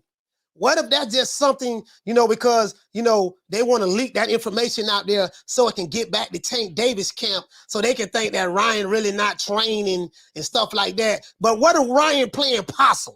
What if he playing dead? Like, I'm just happy to be in the ring with Tank, and and yada, yada, yada, yada. And they got a trap set for Tank, and Tank just walked right into the trap. I know. He's going to get knocked out. I told you. I told you. He's going to get knocked out. He's going to look silly, man. He's going to make those big ass pop out. He's going to break those teeth. That's what he's going to do. They just don't know, coach. Coach, I'm serious, coach. People don't know. It's the hate with facts. I come with facts with hate, okay? Tank Davis never been tested like this before, okay? They even interviewed Tank Davis, and they said, hey, man, how you going to train? He says, I'm going to train on my defense because I don't want to get hit with none of those Ryan Garcia hits. You see what I mean? There. He sees it. He sees the vulnerability. No, I'm serious. No. I'm talking about Keenan. Okay. Yeah. So I'm just telling you right now, coach. He knows that Ryan Garcia is a real threat. And I'm telling you this right now to everybody from Baltimore. Go to your tattoo shop. Get ready.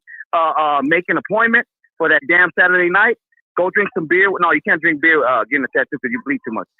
So go the next day after church. Pray to God. They ain't going to hurt. Okay? So get your tattoos once you get ready. And that's all I got to say about that. Shout out to D-Block. D-Town. Salute, fam. Baltimore, stand up. Hey, Keena say, I'm telling you, coach, Ryan been training at home because he heard Tank got spies in Goose's gym. Okay. You know what? That is a possibility. That could be a possibility now. Shout out to Damian Bennett. He said, what makes Haney great? What makes Loma great? Oh, that's I can break that down. I can break that down. Because now you got to go to boxing. Now you have to deal with boxing. What do fighters do? What do they do the best? Caller, what's your name? Where you calling from? Try from Orlando. Try from Orlando. Talk to me. What up, man? Check this out, man.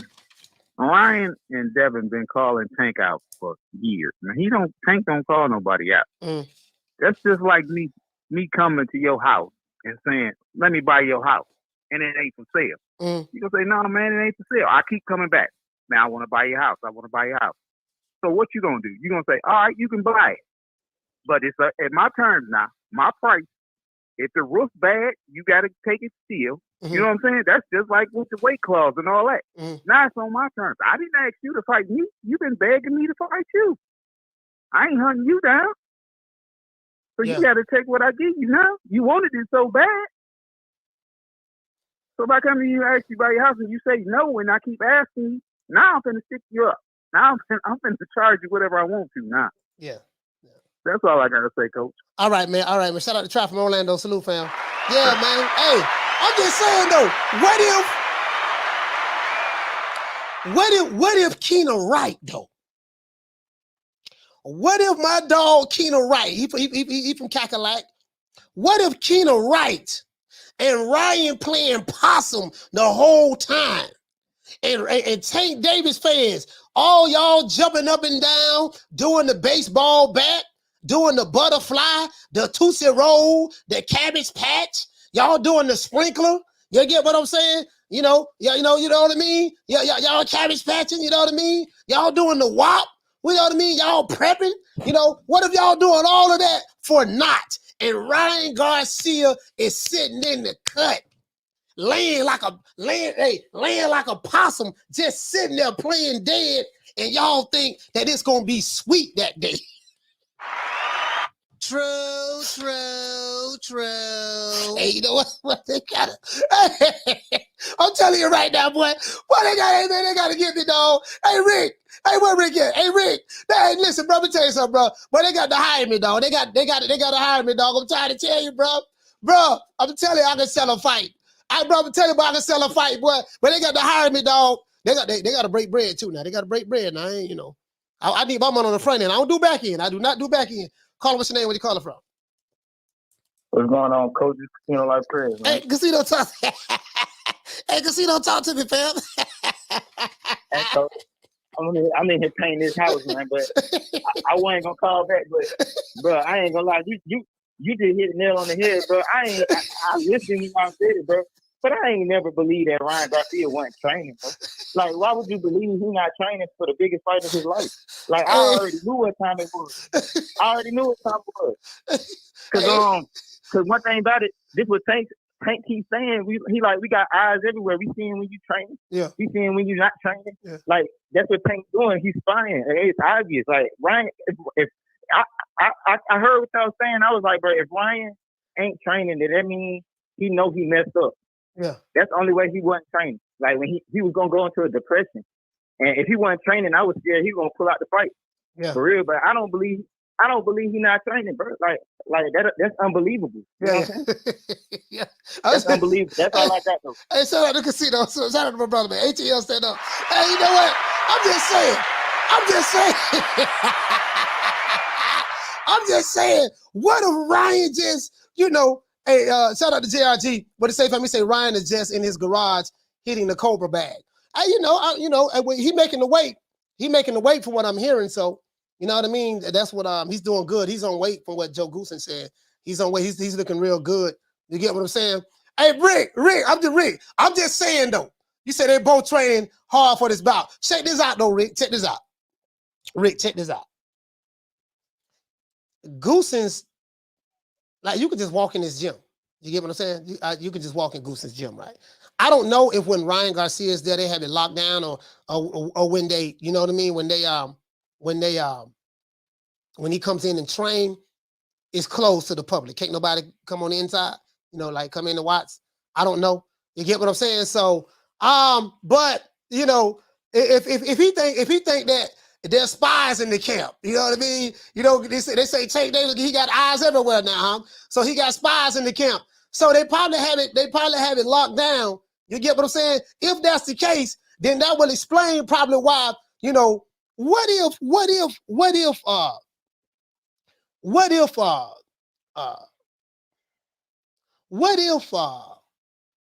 they mess around and I'm like, what if they putting this out there themselves?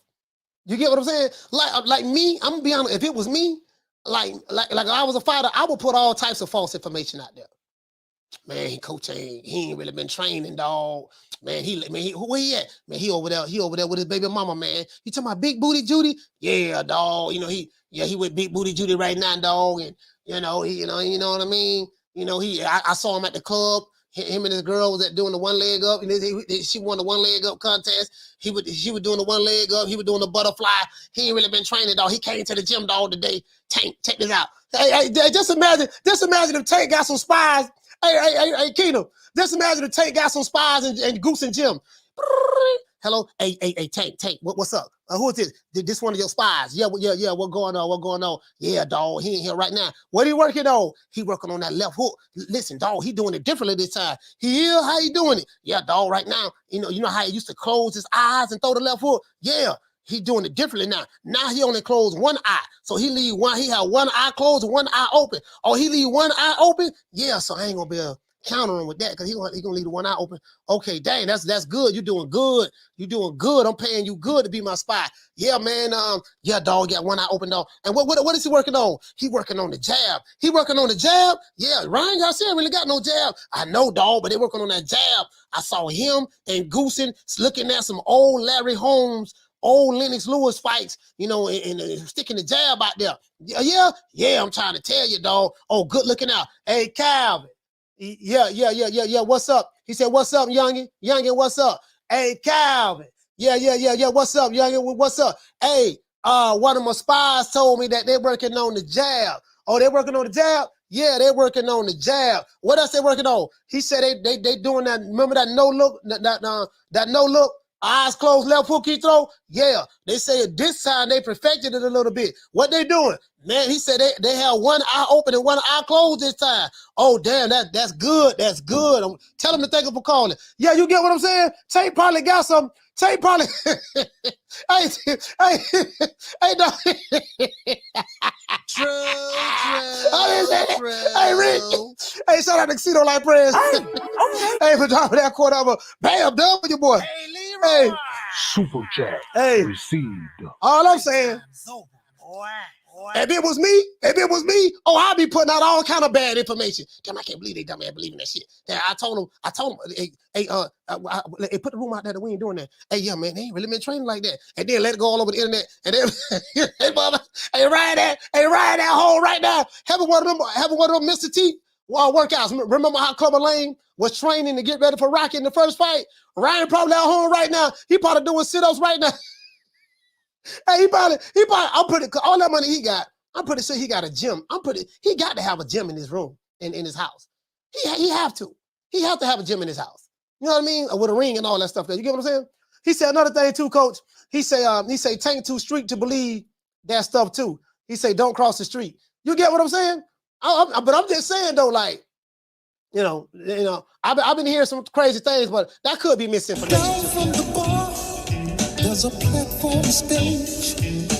People pimping, sharp as razor blades. Hey, shout out to Black Ice. Black Ice, what's going on, fam? All I'm saying is this. This all I'm saying. Hey, Black Ice, this all I'm saying, fam. All I'm saying, fam, is this. Boy, if Tank, okay, if like, where do these rumors come from? You know, because, listen, I'm just saying the truth now. When I interviewed Joe Goosen, and shout out to Steve Kim for making that happen. When I interviewed Joe Goosen, Joe was like, you know, hey, man, everything good. And Joe had his jeans outfit on. Goddamn Joe Goosen. Hey, goddamn Joe. Hey, Joe had the jeans outfit on. I think he had a couple of buttons. He had a couple of buttons open. He was showing his chest. You know what I mean? Like, you know how they used to do back in the 70s. In the 70s, Joe, Joe, like, yeah, you know, everything is going good, man. I'm telling you, man. And, you know, he said that he did say that Ryan Garcia is a big guy. He said Ryan is a big kid. You know what I mean? He's only growing. He'll be 25 in August. And you know, Tank really is a lightweight. Tank is not a big guy. He's a lightweight. You get what I'm saying? So, you know, he did say that. You know what I mean? He did say that. You get what I'm saying? So, Tank is a small guy. You know, he's a little guy. You know, but he's put together. He said he's put together pretty good. You know, he's stocky. You know, short, stocky nigga. You know what I mean? Stocky, thick nigga, short, stocky nigga. You know what I mean? Say he was stocky. You get what I'm saying? So, you know, so that was Joe. That was Joe was talking about. You know what I mean? Say, you know, he said, you know, you get what I'm saying? So, you know, he figured Ryan to probably be up. Ryan to probably even, if he continued to fight box, he'll probably be at welterweight in no time. He'll be at welterweight. You get what I'm saying? He'll be at welterweight. So, somewhere around there. You get what I'm saying? Hey, man, he'll be at welterweight somewhere around there. All I'm saying, listen, this all I'm saying. All I'm saying is, hey, hey, shout out to the Mart. He said Joe was an extra on the movie American Gigolo. He said he hadn't changed his wardrobe on the sequel. Hey man, Joe. But Joe, hey, one thing about Joe Goosen, Joe got his own style now. Looking like a true player. Shout out to Flex. He said, Coach, but truth is, Ryan not as active as Tank. No, he's not as active as Tank. He did have 3 fights last year. That is true. He's not as active as Tank. But, and that's another thing. This is why I say that I believe that fighters should at least fight twice a year, at least be a little bit more active.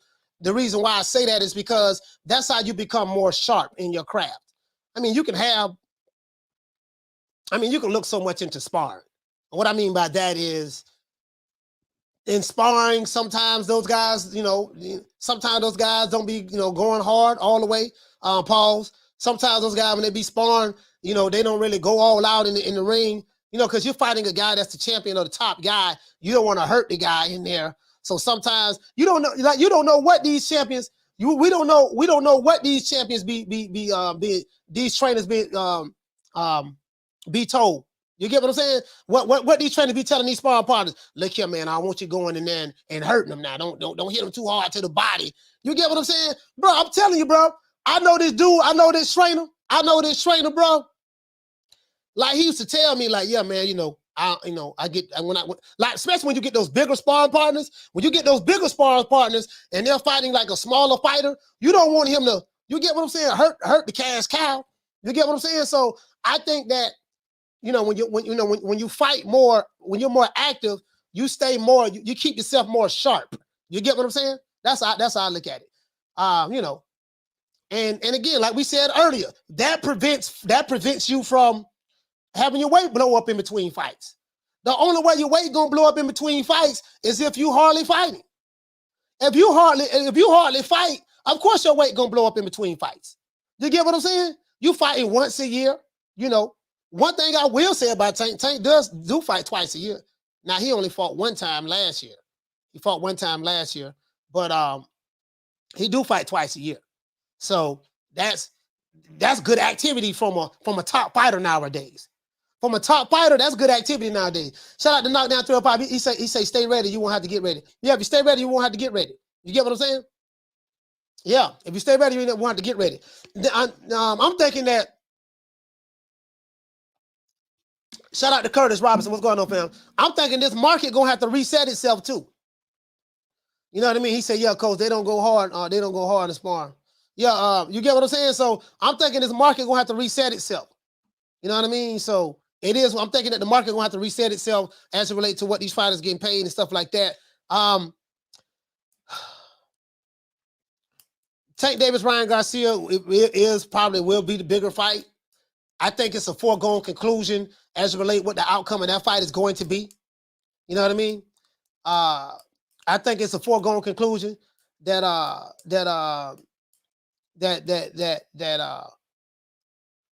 that fight gonna turn out.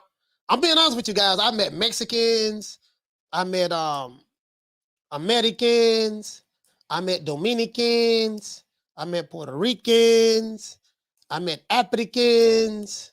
You know what I mean? I met people from, I met Chicanos.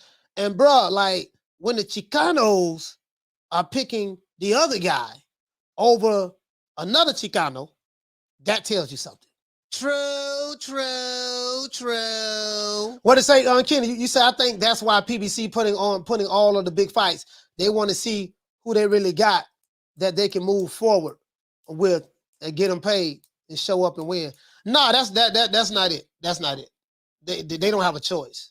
You got to understand, PBC don't put their money up for their fights. So Showtime is the one that put the money up for the fights, and they have been consolidated or being consolidated with their parent company, and their budget has gotten cut. So so whatever money was left over or whatever the case may be, maybe they're trying to make all these fights now, but they're not, they're putting on small economically feasible fights. Like Caleb Plant and David Benavidez, they didn't put a whole lot of money up to put that fight together. If you look at this, as a matter of fact, let's look at this fight right here with Tank and Ryan Garcia. I'm hearing people complaining about the actual, what is it, the actual undercard. What that undercard? Let me look this undercard up. Oh, here it go right here. Oh, I have it right here. Bam. What's up with this undercard? So, because if Tank and Ryan getting all the money, and I'm hearing that from what I heard, Tank and Ryan getting 8 figures. From what I heard, Tank and Ryan are getting 8 figures. That's what I heard. So both of them getting 8 figures. I don't think Lomachenko and Devin Haney getting nowhere near 8 figures to fight each other. Shout out to Black Ice. What did say, fam? You say, Coach, for some reason I feel a big upset is about to happen. Hopefully I'm wrong. Hey, man, look here, man. Hey, Rick, hey, Black Ice, check this out. I'm trying to tell you, dog, I'm trying to tell you. I'm sitting back thinking about this. I say, man, I smell a COE conspiracy, my brother. My brother, I smell a COE conspiracy. Everybody I'm talking to, you say Tank might get 30, 45 million for real. Nah, hell no. Well, how you get 30 to 45 million? No, man. No. You better get nowhere near that. No, man. Bro, like, why y'all be pulling these numbers? Where y'all be getting these numbers from, bro?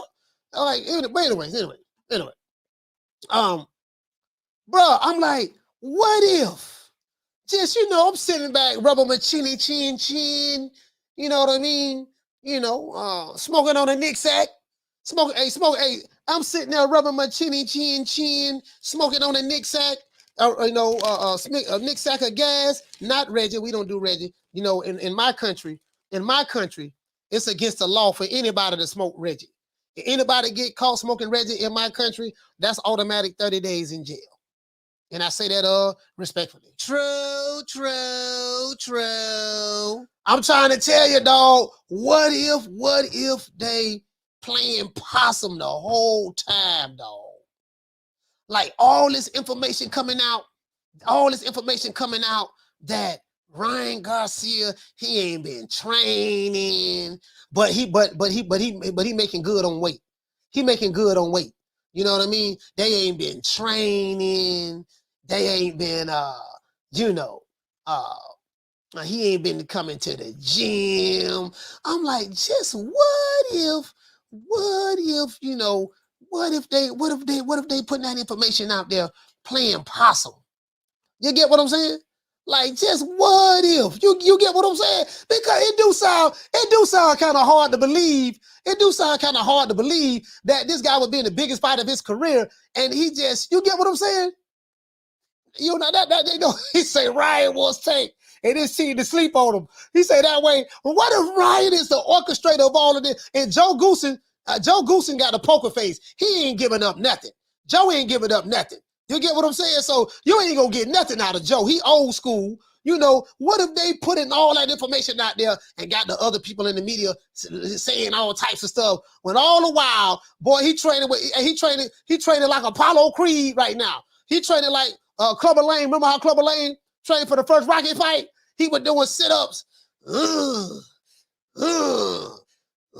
was doing sit-ups, bro. He was there. You get what I'm saying?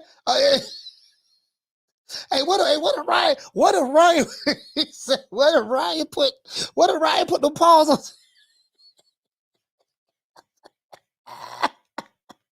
Ryan, what if Ryan put the paws on tape, man? I'm just saying, bro. I'm just saying, Keena, you might be on to something, Keena. You know what I mean?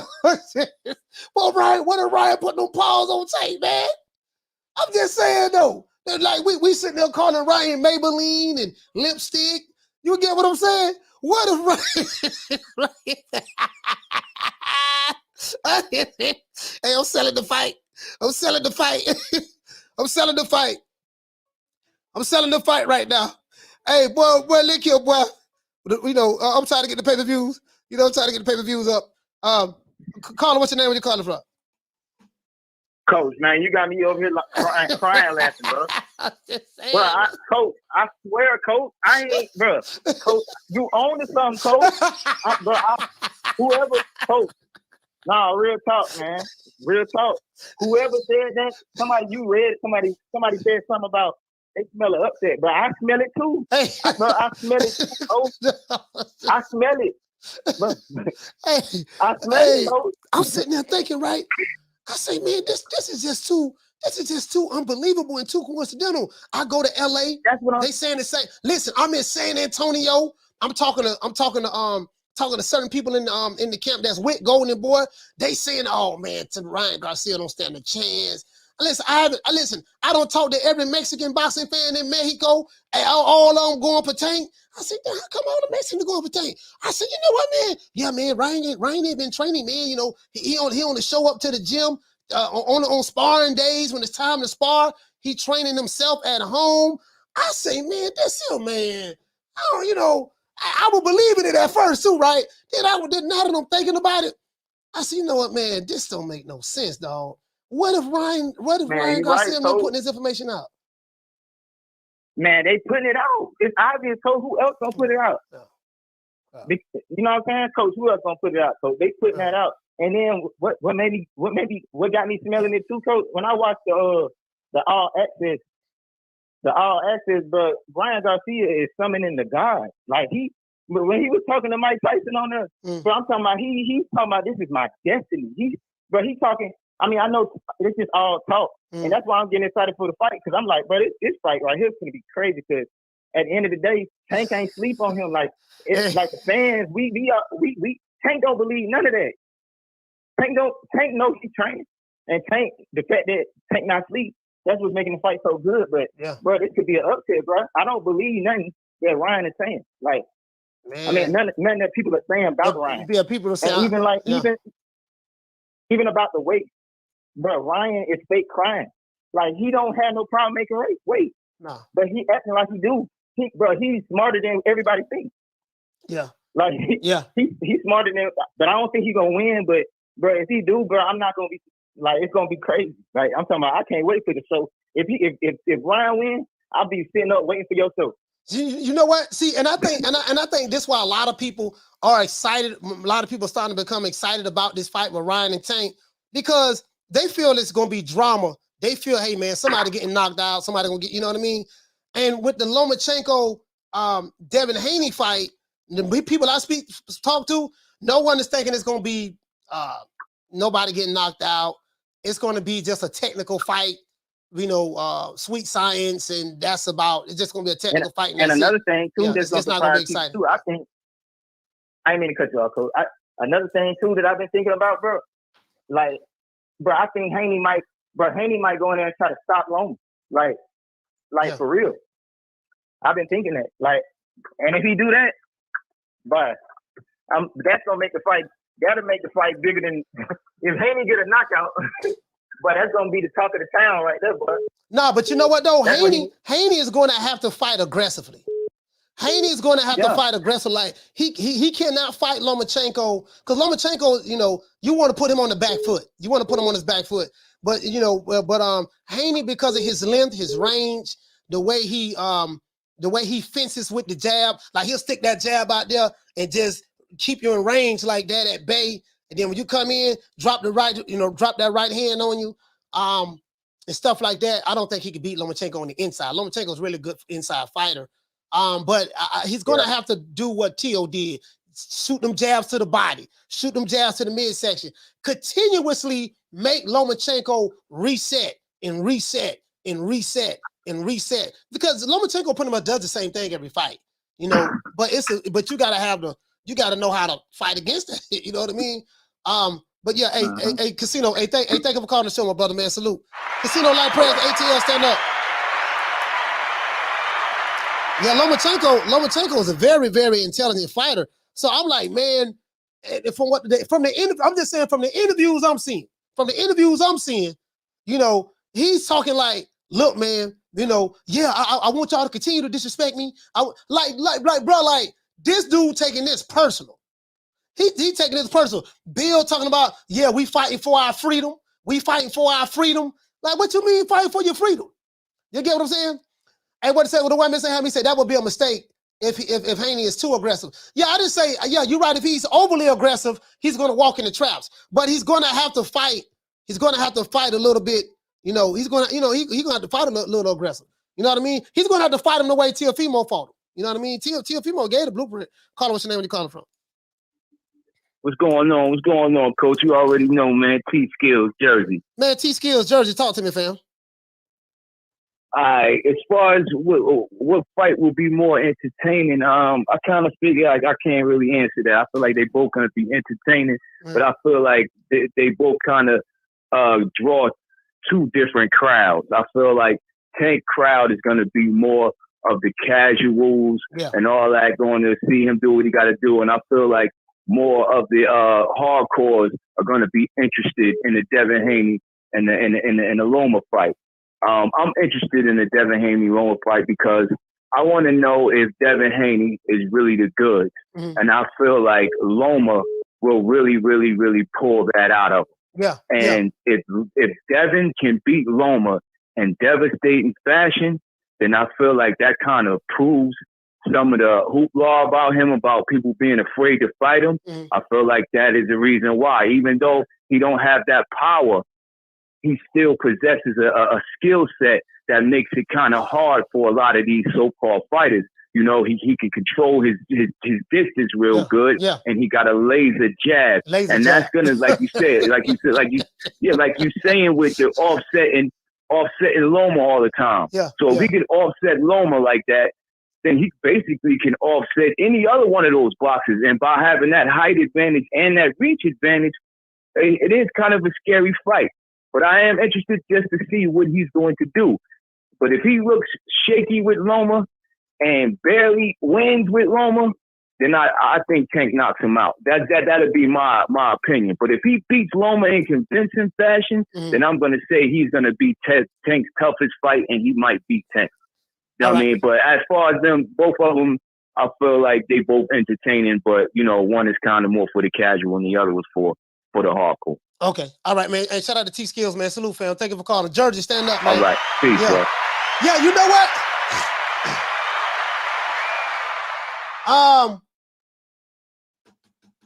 I'm thinking, bro.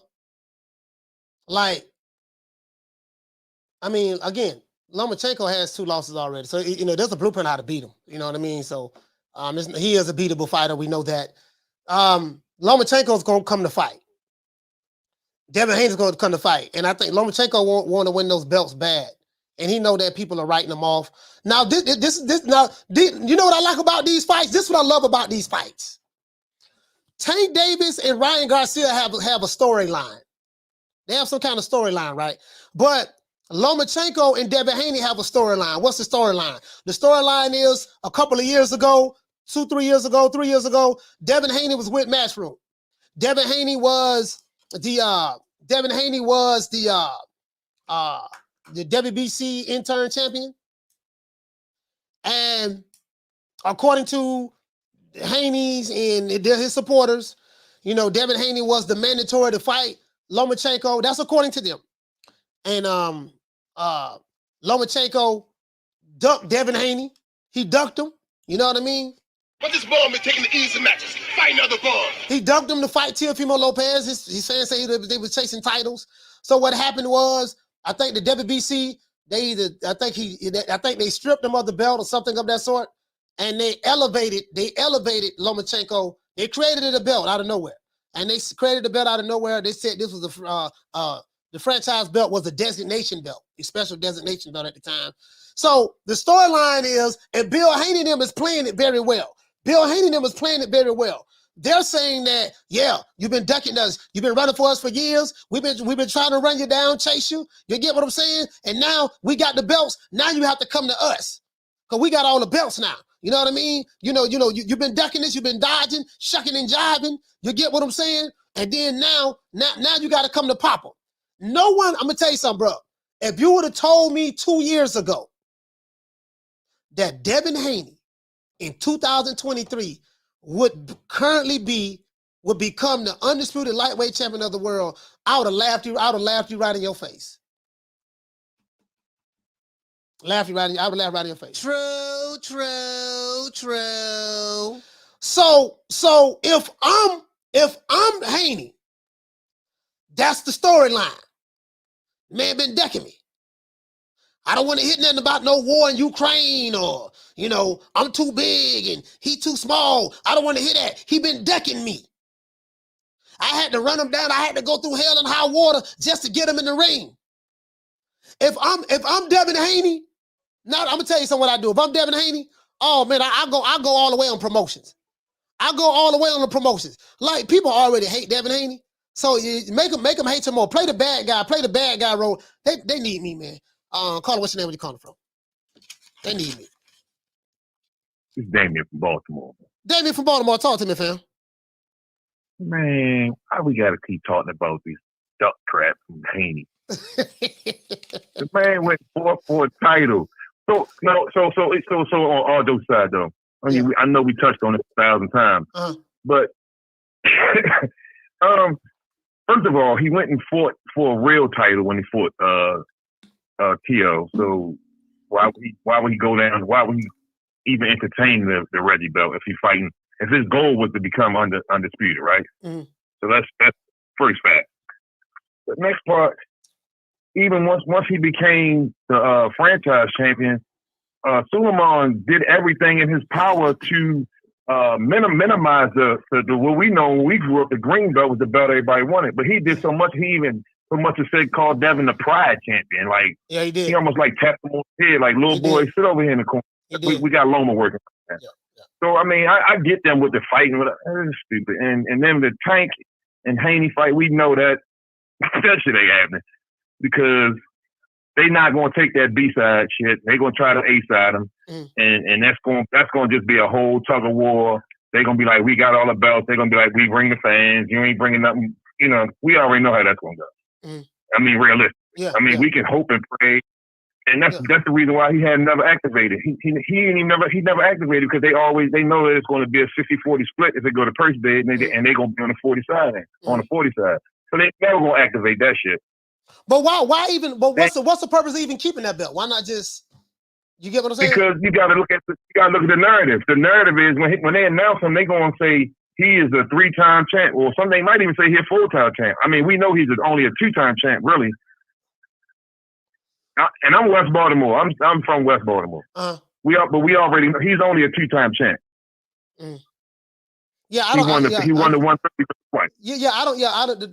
The thing is with me is I'm like I know Tank and Calvin say the belts don't mean anything, yada yada yada. So what? So my thing is why even keep that belt? Why even keep that? Why even hold that belt? The bad part about it in this era, man, the belts don't mean shit. I'm not saying that they don't, but in this era they don't, man, because it's like nobody don't care about the fact that they sold out that fight and how fast did they sell that fight out? Yeah, they sold out. And they fighting for absolutely nothing. They're selling out for absolutely nothing. That's gonna be the fight where everybody come to party. Everybody gonna be showing off their stuff. You know, that's what that's gonna be. I don't even know if they're gonna watch the fight. They could be too busy showing off. Man, it's gonna be crazy, man. It's like gonna be so fabulous. Yes, man.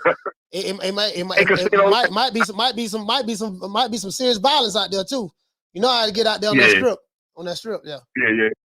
Hey, Casino Life, why don't you ask Coach, can he throw you the link, man, so you can just become a permanent host? I'm a dog, man. Oh, man, they ain't bothering you, man. You see, Angel, she let you know Baltimore don't take that disrespect lightly. Hey, Baltimore pulling up. Baltimore pulling up. I don't know that smoke. Hey, shout out to Davis Elite, man. Hey, I'm just saying. Hey. Put it this way. In certain weight divisions, belt don't mean anything. I'm gonna tell you what I mean by that. Belts mean something to someone like Saul Canelo Alvarez. Belts mean something to someone like Alexander Usyk or Baturviev. So I can't really say. Errol Spence say strap season. So apparently belts mean something to him. He say strap season, right? So I can't. So Jamel Charlo got all the belts at 154. So apparently belts mean something to them. So to the Tank, to Tank and Ryan, belts don't mean anything. But to be honest, I think the reason why they're saying that belts don't mean nothing is because of the guy who actually have the belts now. Lomachenko belts mean something. You get what I'm saying? So that doesn't represent everybody, you know. Carter, what's your name? Where you calling from? D Block. Coach, hold on. So the belts don't mean nothing because Haney got them? Yeah, pretty much. They meant something. They meant something. Probably. I'm saying, I'm like in the lightweight division, it's crazy. It's crazy because, you know, like Keenan said, it's about the names you beat, man. Okay, it's about the names you beat. Okay, fine. Okay, if we talking about the names you beat, then Lomachenko beat names. Canelo beat names. Alexander Usyk beat names. You get what I'm saying? Yeah. And what names have Ryan Garcia beat? None. Well, Campbell. He beat Campbell. He's a silver medalist. He beat Campbell. You know, Tank Davis. So it ain't even about the names you beat now, because these guys in today's time, they ain't really fighting nobody like that. And certain fans, like let's be honest, Tank Davis and Ryan Garcia fan base is a unique fan base. They don't have to fight nobody. Oh no. No. Wait. This is where you got it wrong. This is why everybody got it wrong. Tank Davis fans are delusional. Ryan Garcia fans are legit. Okay? He got the actual. Look at this. Look at the difference between the fan base. And I don't care if people get mad, because you know me, I don't give a fuck. Tank Davis people, they like they say he's for the street. I'm from the street. I'm from my hood. Look, I'm right here in my hood right now. I'm driving around killing and shit. I ain't doing nothing wrong. You know, we're kicking it. Everybody around here got flags of Ryan Garcia. They got faces of Ryan Garcia. We heard, man. You know, but Tank Davis fans are delusional. They got issues, man. They ain't popping the right pills, man. I don't know what the fuck they're doing. They ain't drinking the right milk. All right? The reason I say this is Ryan Garcia, with a belt, a legitimate belt, will make belts even more legitimate, more great. Where Tank Davis, I think Kino said that he was a 2-time champion, right? But at the end of the day, he only won an IBF title, right? Did he win that by Bedraza? Was that a legitimate title, or was that the secondary title? No, I think he. I don't know. No, I think I think he beat. Who did he beat? I think he won his first title on at Pedraza. I think that was was that a WBA or WBC? I don't think it was WBA. I think. Yeah, I think it was the no, WBA. No. It's either WBA or WBC. No, yeah. The IBF is the one where he couldn't make weight. Yeah. Something. Yeah, but anyway, I forgot which belt it was. I don't remember. At the end of the day, I'm not gonna give him credit for that. You know, he's a one-time champion. Yeah, Imani said it was the IBF, and then another guy said Damien said it was IBF, WBA. Yeah. No, Damien said it was the WBA. Okay. Yeah, it is. The IBF is the one that he won, but he lost in weight. I think he was trying to retain it or something like that. Anyways, what I'm trying to say is, let me say it real quick, because I know I'm trying to get out of here. We in the hood right here. My hood represents Ryan Garcia. I don't care what people say. And when you say Chicanos against Chicanos, I got Chicano bases right here. We all for our people, man. You know, you're going to have your little defections. You're going to have your little, you know, people on the side say, hey, man, I got to go with this guy, which is okay. I won't talk to you after the fight. So at the end of the day, I feel like Devin Haney doesn't deserve. He is respected in the boxing community, no matter how you look at it. Yeah. Behind doors, people look at Tank Davis in the boxing community and probably saying, man, he ain't no real champ. He ain't nothing. That fool act like he's Floyd Mayweather right now. But he's not even Pretty Boy Floyd. He never really fought competition. And that's why they can't wait for Ryan Garcia to whoop his ass. So Devin Haney, show some respect. When they say his name, respect his name, because he deserves it. The undisputed champion of the world. And Lomachenko, one of the greatest boxers of all time. D-Block, D-Town, D-City, D-Block. Baltimore, stand up. Shout out D-Block. Bro, like, they got it, man. Man, I have so much fun with this fight. Caller, hold on. Caller, hold on. Hold on, guys. Yeah, caller, hold on. Shout out to Marcus for dropping that $2 super chat. He said Tank used to wear strap season gear too, coach. Oh, he used to wear strap season gear? Okay, yeah, I didn't know that. I didn't know. He probably just supporting Aerosmith. Probably supporting Aero. Caller, what's your name? Where you calling from? Yeah, this Curtis Robinson calling from B-More, coach. Man, shout out to Curtis Robinson. Talk to me, fam. Yeah, man, D-Block going crazy, man. He know he don't like no Ryan Garcia, man. He just trying to ride that coattail, you know what I'm saying? Yeah, man, straight up though, man. You know, I know Tank gonna knock Ryan Garcia out in 7, man. And another thing is, man, check this out. man, them belts mean a lot, man, because it feeds your family off them sanction fees. Yeah. Definitely. The thing is, the fighter. Nah, Tank Davis is in a unique situation. Ryan Garcia is in a unique situation. But outside of those guys, fighters who are not popular like a Ryan Garcia or Tank Davis, you know, them having a belt, like a real belt, then you get paid more money. It's a known fact that when a fighter becomes a champion, he makes more money than someone that's a non-champion. You know what I mean? Like that's the norm in boxing. Now, again, outside of a Tank Davis, he don't need a belt. Or Ryan Garcia. No, he don't. They're gonna make their money. Because he's the A side anyway. Yeah, Canelo, because he's selling out venues. Canelo, or maybe even the Joshua, they don't need a belt. You know what I mean? But that's right. But those are just 4 fighters. You get what I'm saying? Yeah, they is. But see, both of them got big social medias anyway. They got big social media followers. So you know they're gonna make money regardless. You know. But them tickets though, it was pretty high though. Yeah, the ticket was high. For the fight to be, the ticket was high. But since they brought them down, that ain't bad. Since they brought them down. But another thing is the paying the pay-per-view. You know that was pretty high. You know I can't remember floors being for $84.99. I remember being $79.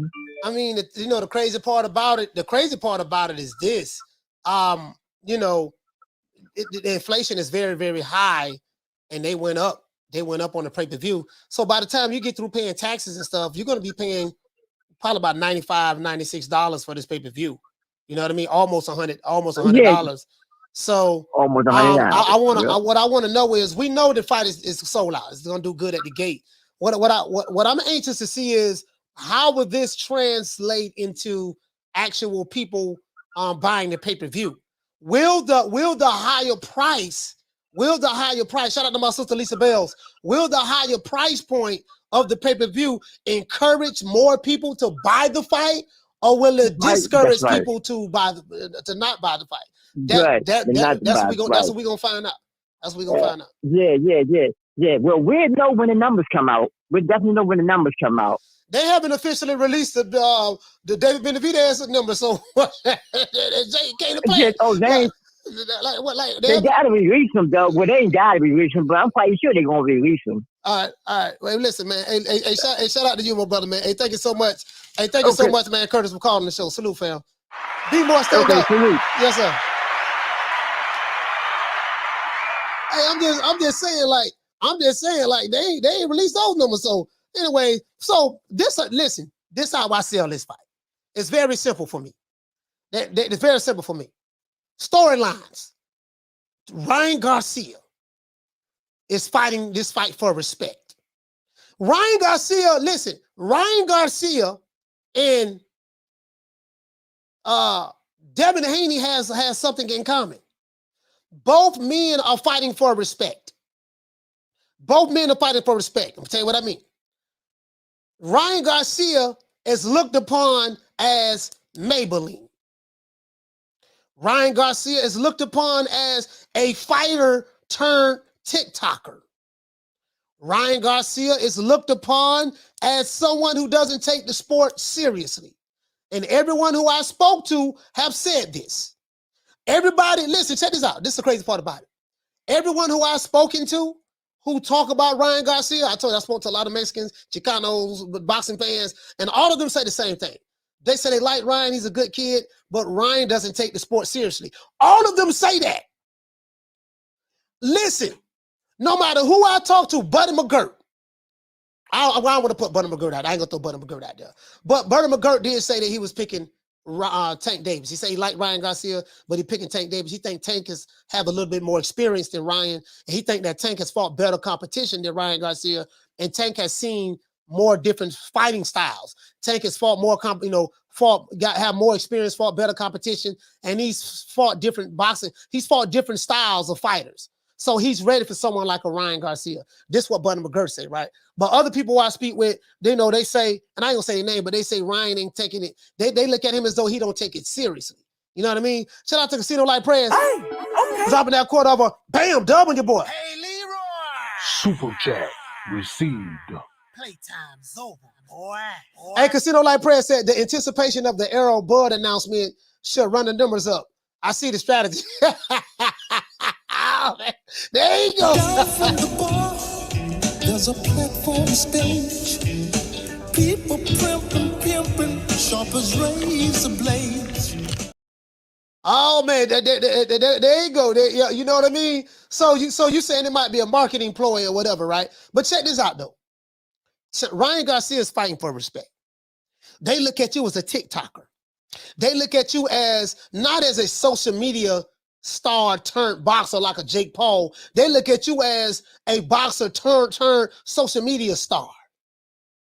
You got all those commercial endorsements from the white men. This how you promote this fight. I'm telling you right now. I'm finna give y'all some, y'all want to hear me promote this fight? I'm finna tell y'all how you promote this fight. Ryan Garcia. It is said that you are a fish swimming outside of water. Shout out to Black Ice for dropping that $2 super chat, man. Salute to Black Ice for dropping that $2 super chat. It is said that you are cut from the same cloth as a Jake Paul. Well, what do you mean by that? I'm going to tell you what I mean. It is said that you are Jake Paul, but in reverse. Jake Paul was a social media star, celebrity, YouTuber, turned professional boxer. He's in BoxRec. Jake Paul is in BoxRec. His hands is registered now as a professional boxer, right? You know what I mean? That's what they say. People are saying that you don't take the sport seriously. People, other insiders in boxing, they say you don't take the sport seriously. They say that you hardly show up for sparring. You only show up for training and stuff like that. And they say that you don't stand a snowball chance in hell. They say that you still throwing that left hook with your eyes closed. Shout out to Dr. Paul for dropping the gift today. I appreciate that, fam. Membership gift. They say you still throwing that left hook with your eyes closed, that no-look left hook. They say your chin is still in the air. And they say that you're really just here to get the money and you're waking up to silk sheets and stuff like that. People in boxing circles, they don't respect you as a fighter. As a matter of fact, you have no respect. I can see the lipstick. I can see the lipstick on your lips right now from this podium. What do you have to say, Ryan, to all of the Hulkamaniacs out there and all of the boxing fans who don't take you seriously as a fighter? That's how you started off. Just like that. Get Ryan all riled up, right? Get him all riled up. And then you pivot, and then you take it to Tank. Gervonta Tank Davis. A lot of boxing fans say that you are a one-time champion. One division world champion. What do you mean I'm a one division world champion? I'm a 3-division world champion. No, hold up, swole up. The Reggie belts that you won don't count. We know that in your division right now, you can't be the champion in 135 when there's already a supreme champion by the name of Devin the Dream Haney. I don't want to break him up in your fight, but I just want to throw that out there, right? You beat Mario Barrios for his Reggie belt at 140 when the real champ, Josh Taylor, had the belt. And since two things cannot occupy the same space at the same time, there's no way that you can be a WBA champion while another guy is the real WBA champion. So I say all that to say this. You are a 1-division world champion, 2-division Reggie belt champion. But they say that, you know, you coming up on the mean streets of Baltimore, you really didn't come up in the streets. I mean, you know, we know you came up in foster home and stuff like that. Calvin Ford took you on his wing, trained you, you know, yada, yada, yada, blah, squaze. Agent Brony introduced you to Floyd Mayweather. There are a lot of people are saying that, you know, you cool, but if it wasn't for that Floyd Mayweather cosign, you would not have the fans that you have today. Some people even say that you don't have any respect for the master, the teacher who made you the star that you are today.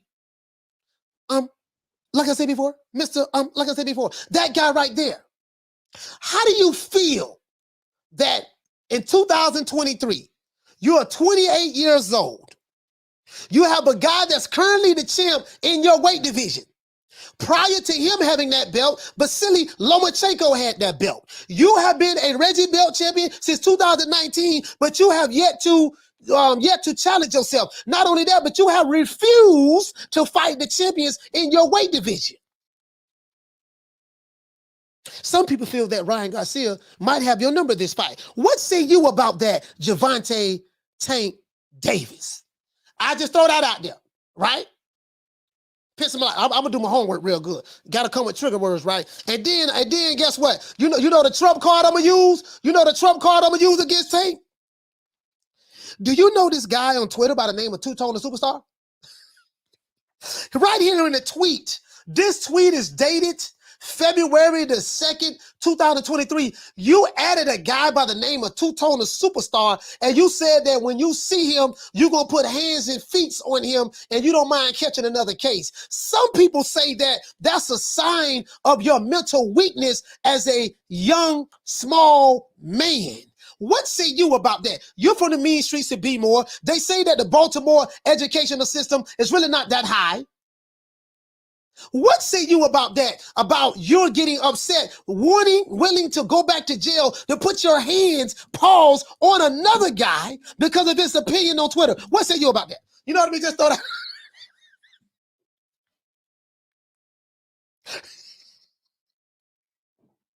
Just start some shit. Just throw a little grenade in there right quick and walk out the room. You know what I mean? Hey, Swab, just throw a little grenade out there. Hey, Schoolo, you know what I mean? Just get this party started right quick. You get what I'm saying? Hey, you know Ryan, and you know what? But motherfucker, I even taking it a step further. You know, Ryan Tank, I have something for both of you guys. You know, good luck. Ryan, he goes a bag. Give Ryan a bag.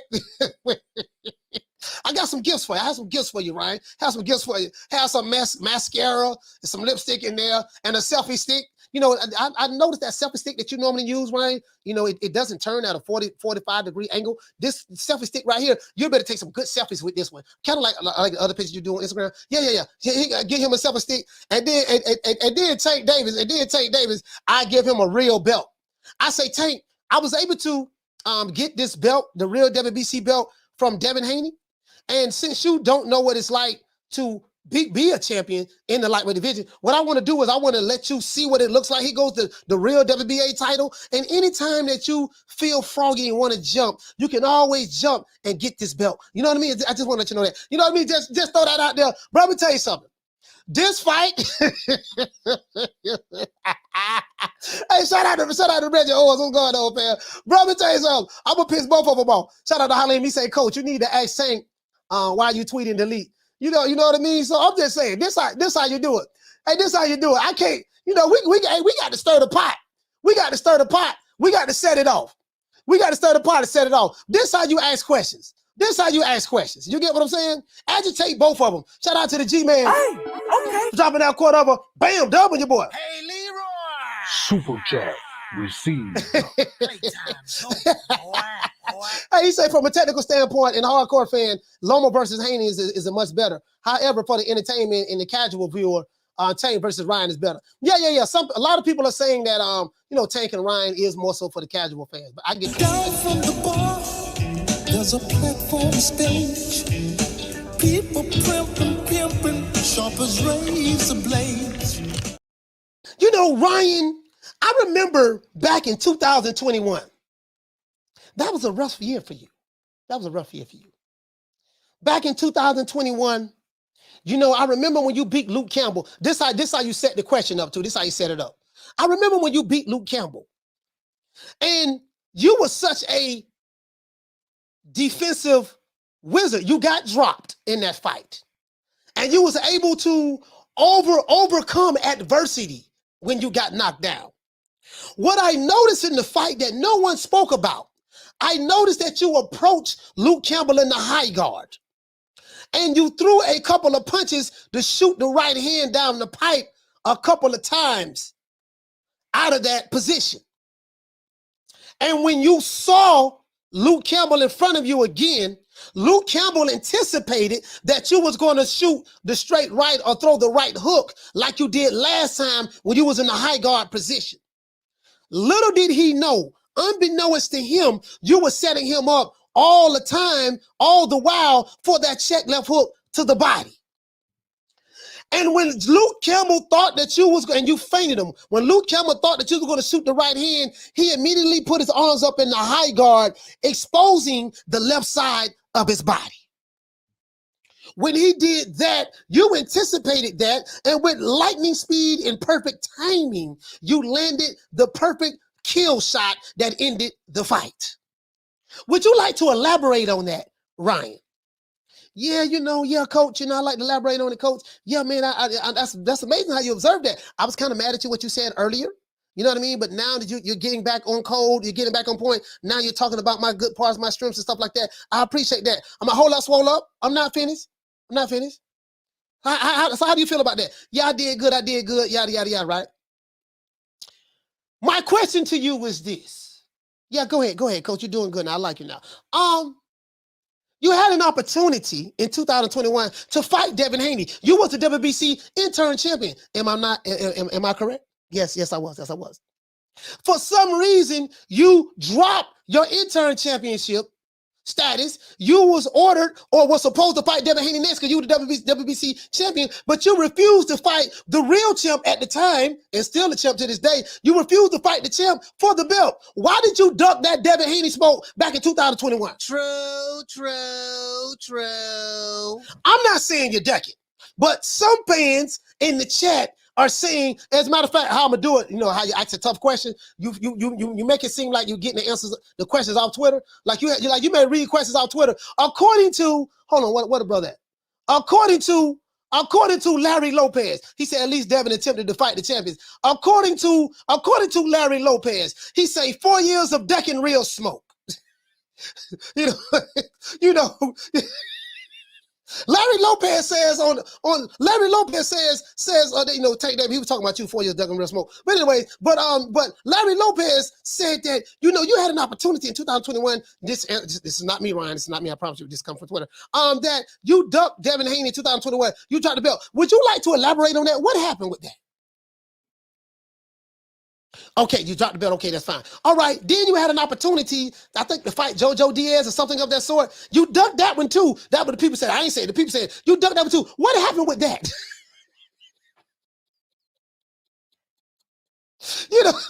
Get that while you can. Don't get a sucker no statue. Give them guts.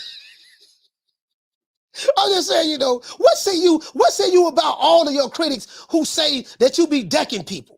What said you about that? What said you about that? Huh? What said you about that? Get out while you can. Don't get a sucker no statue. Give them guts. Some people are questioning your heart right now, Ryan Garcia, because you have a history of ducking smoke back in 2021. So since you ducked smoke in 2021, I mean, I ain't saying it, but that's what they say. A lot of people, that's the perception of you. You Maybelline, duck smoke, lipstick, guy liner, the thong line for men, you're a model, stuff like that. Well, hey, what about Tank? Why are you talking about me? Tank wears purses and he has purses and Beyonce earrings. You're not saying nothing about him. He's wearing purses, Beyonce earrings. He's wearing heels. He's wearing pink coats. Possum coats. I've never seen a mink coat I've never seen a fur coat look like that. I don't know if that's possum or raccoon or whatever. He's wearing pink raccoon coats. You're not saying anything about him.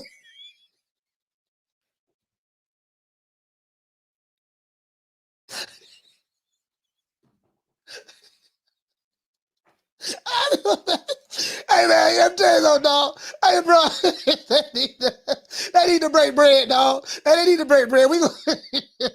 Y'all want to promote this fight, right?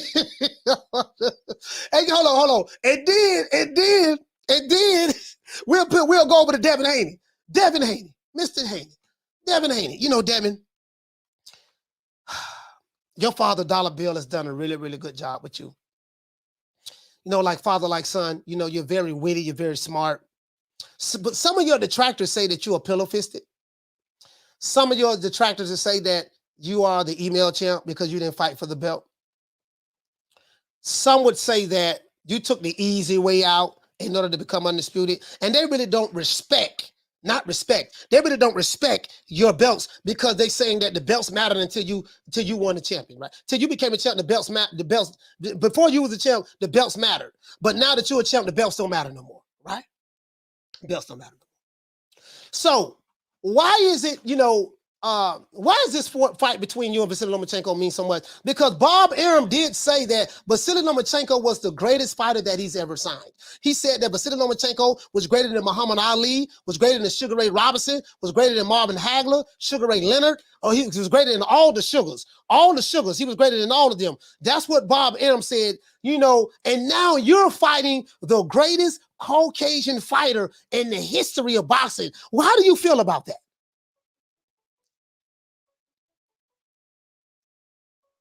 Like, you get what I'm saying? We gotta know how to ask. We gotta know how to, we gotta know how to ask the tough questions. Hold on, caller, hold on. Shout out to Casino Light Prayers. He said, would you bring Custer back out?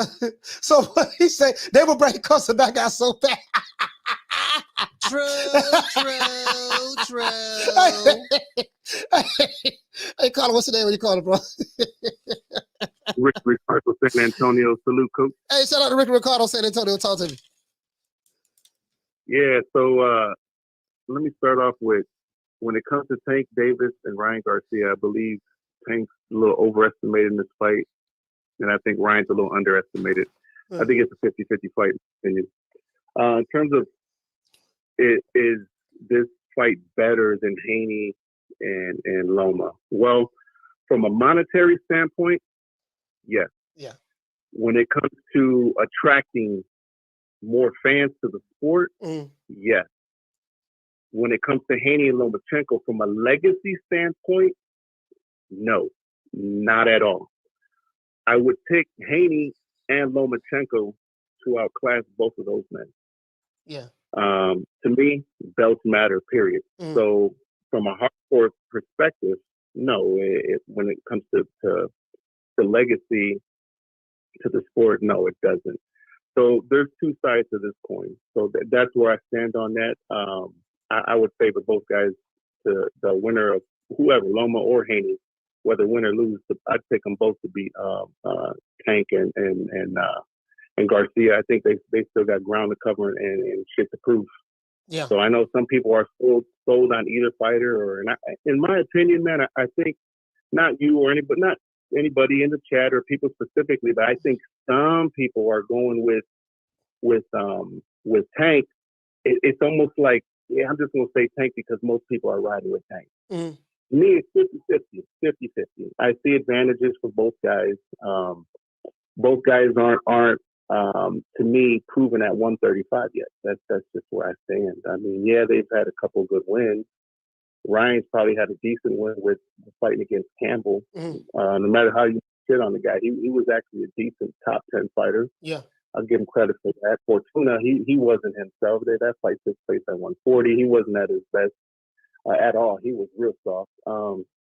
Tank has demonstrated the power. I think he's got the advantages when it comes to his experience and when it comes to his counter punching. He's able to set traps, lure guys in, and then that's it. That's a wrap. Garcia likes to have his head in the air too when he backs out. So I think with Garcia, it's his hand speed, his dimensions, his height, and his reach, and I think he's going to have a better jab in that fight.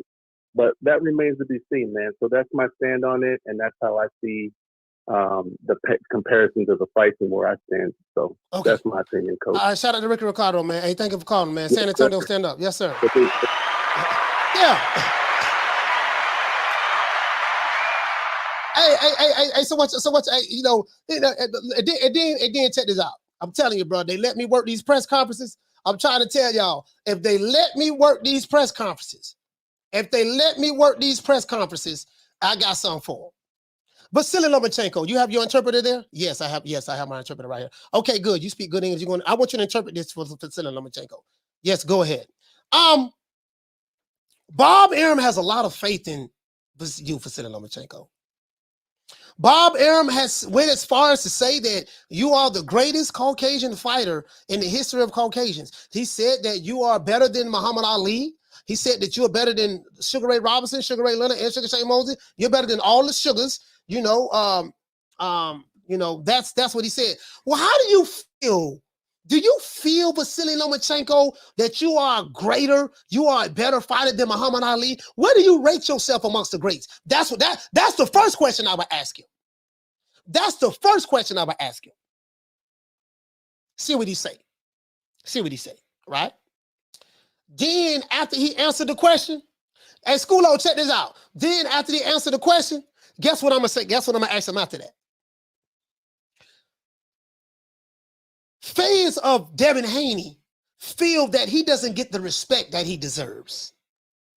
Fans of Devin Haney feel that he is being totally disrespected in this match against you. They say that you are the Matrix. They say that Steve Jobs and Bill Gates, created the microchips that operate inside of your brain. Sources say, according to Bob Arum, that you have the greatest footwork in the history of footwork when it comes to boxing.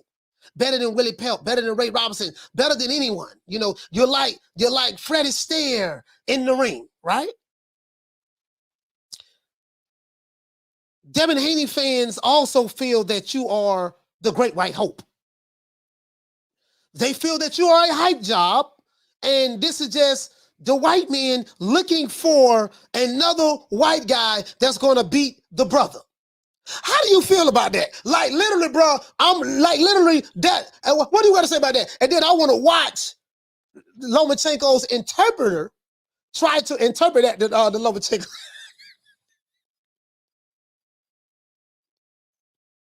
Hey, get what? I might have a couple of members. I might have a couple of members of the LDBC in the front row. Bill Haney, listen, Lomachenko, how did you feel? How did you feel when you heard Bill Haney said that, and we gonna put hands and feet on white Jesus when we get his, when they get you in the ring? How did that make you feel when you heard Bill Haney say that?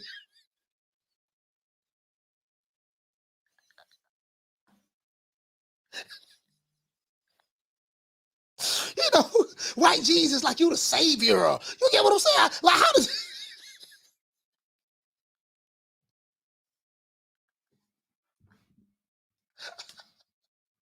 And that'll be the last time. Hey, get what? Hey, that'll be the last time they have me on stage. Yeah, you know what? Yeah. Hey, listen, Showtime. Yeah, Steven, that's what. Yeah. What's going on, boss? Hey, look here, man. That who that guy was that we had take Brian Custer place? Yeah, that was his name is Coach Malachi. He's a YouTuber on he got a YouTube channel. Yeah, listen, don't never bring him back up here again.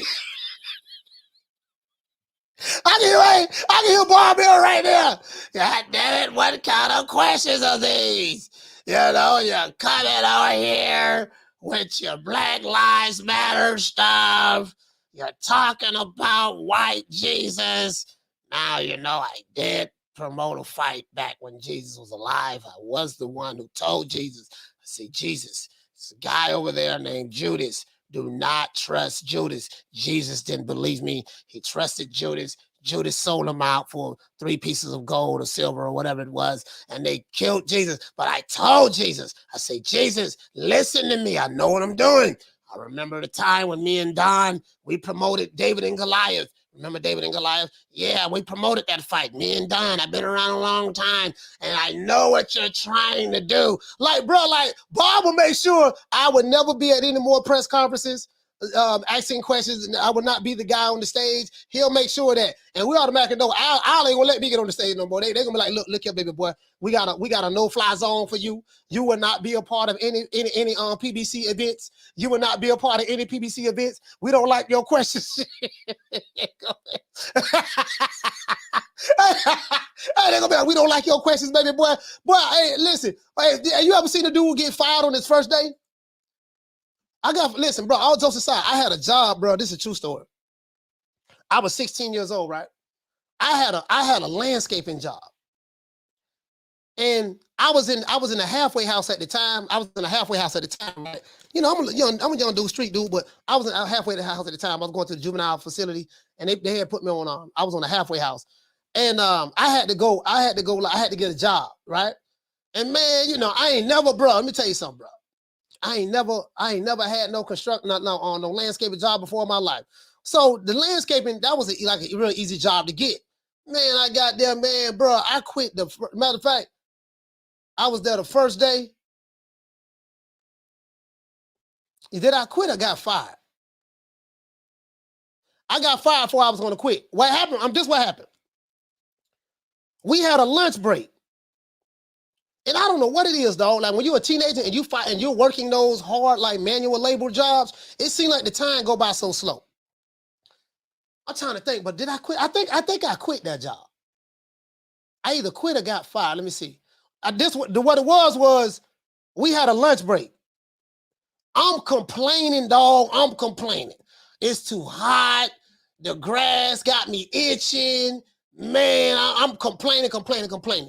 And the supervisor, I think the guy who truck I was on that day, I think he just said, man, we gonna, cause back then they used to pay you cash every day. Every time you work back then, like in landscaping, you got paid cash every day, right? This like 1990. Man, dude say, yeah, this show don't even come back, dog. This show don't even come back. Here you go. I complain, cause I was like, this gonna be my last day anyway. Cause I had told the dude, see, this gonna be, I ain't coming back to this shit, dog. Like, man, if you quit this job, man, they might violate you, go to jail. I mean, I don't care about none of that, man. I'm quitting. You know what I mean? But I wanted to finish it out because I wanted to make the rest of the money. But they ended up letting me go. I was gonna quit anyways, though. You know what I mean? Working on no goddamn hot ass sun. I mean, that was then. I wouldn't mind doing it now. If I didn't have a choice, I had to do what I had to do, take care of my family. I wouldn't mind it now. But I'm saying that was my mindset at 16. You get what I'm saying? Shout out to Sir. What'd you say, fam? He say Don King was the best promoter and matchmaker for evenly matched world title fights on every pay-per-view. Yeah. Don King was a bad boy, dog. Don King was a bad boy. Yeah, Don King was a bad boy. Yeah, he was. Don King was a bad boy. Yeah. This dude, Larry Lopez, he said, all that Reggie you smoke, coach. No, I don't smoke Reggie. I do not smoke Reggie. I can promise you that. You know what I mean? And it should be a crime. Anybody smoking Reggie in 2023, they need to go to jail. We should have an act of Congress pass some laws. Anybody smoking Reggie in 2023 need to be locked up. True. Boy, like listen, boy, I am dead serious, bro. Anybody smoking Reggie, they need to be in jail, bro. For real, though. You sound like a bitch. Man, I ain't worried about jail. Shit, man, I don't give a damn about going to jail. Nigga, take me to jail. Take me to jail? Shit, lock me up. Lock me up. Throw away the key. Throw away the key. Yeah, man. Yeah, I ain't gotta worry about that. Hey, let's give everybody a round of applause.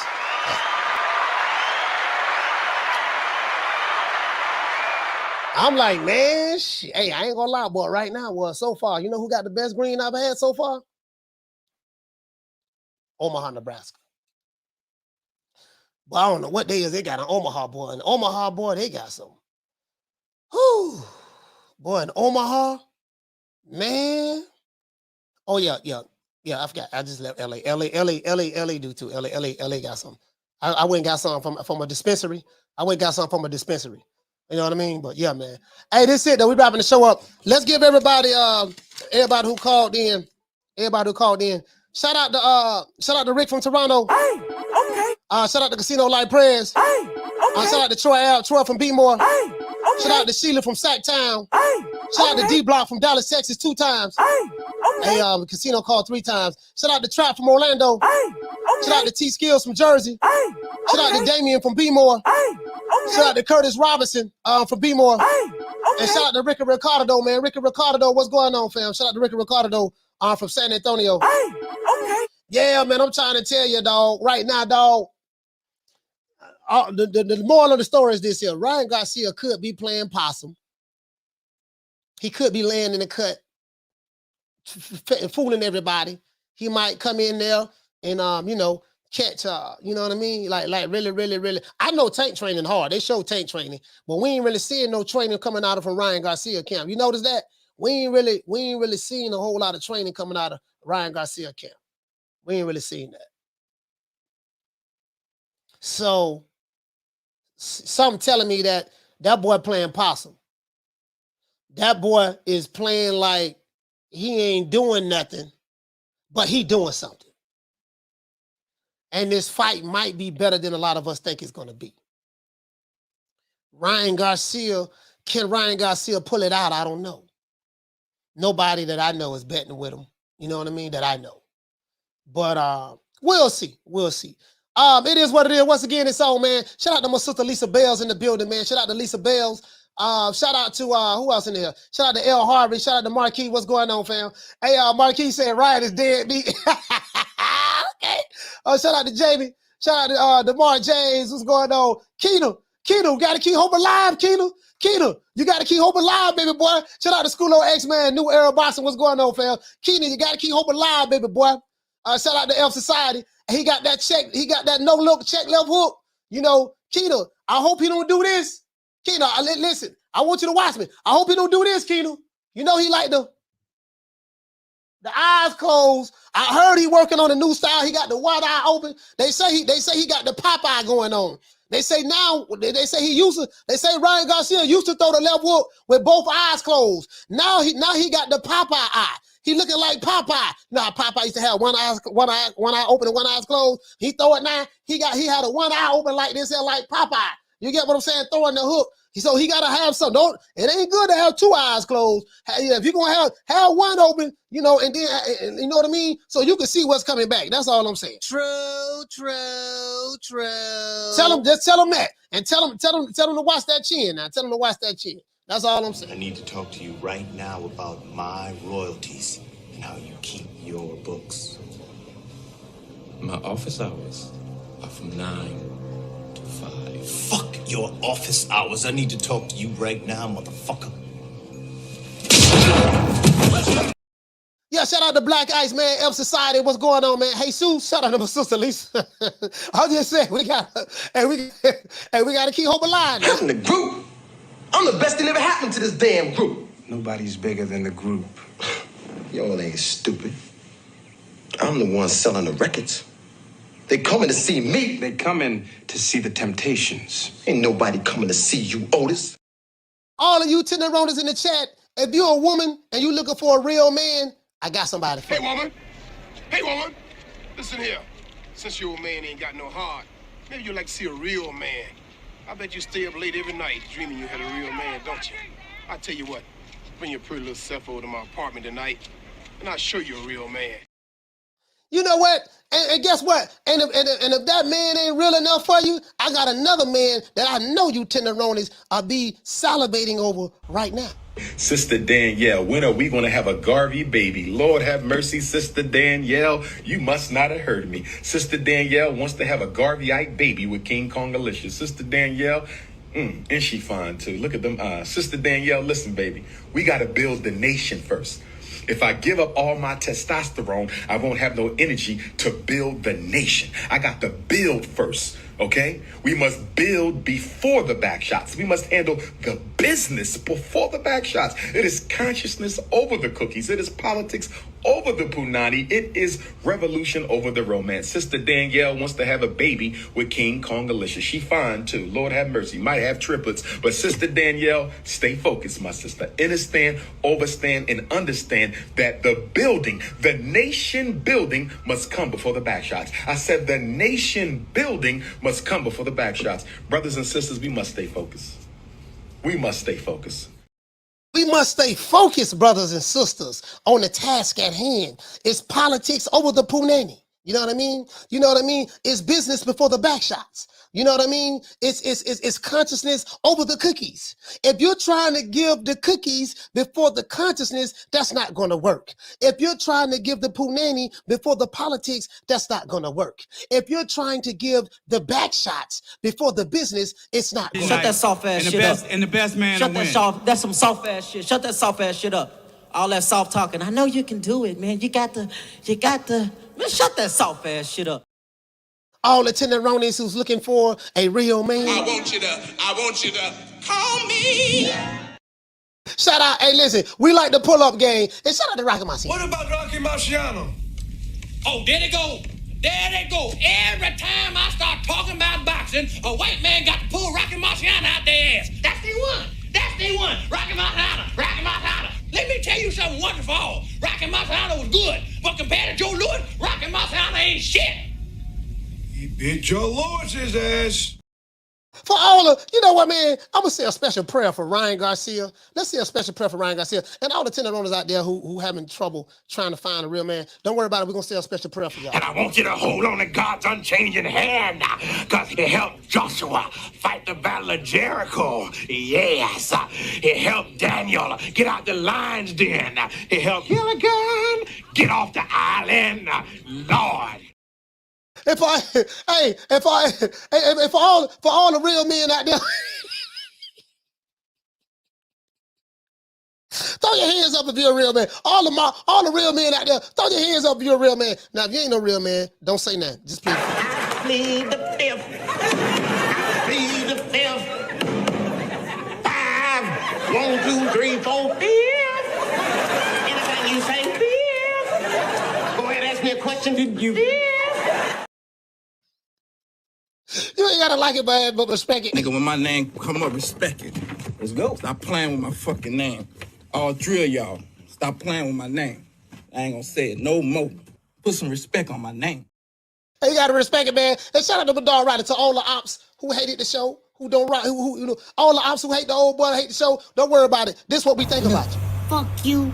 Fuck the plane you flew in on. Fuck them shoes. Fuck the socks with the bell on it. Fuck them cheap ass cigars. Fuck your yuck mouth teeth. Fuck your hairpiece. Fuck your chocolate. Fuck Guy Ritchie. Fuck Prince William. Fuck the Queen. This is America. My president is black and my Lambo is blue, nigga. Now get the fuck out my hotel room. And if I see you in the street, I'm slapping the shit out of you.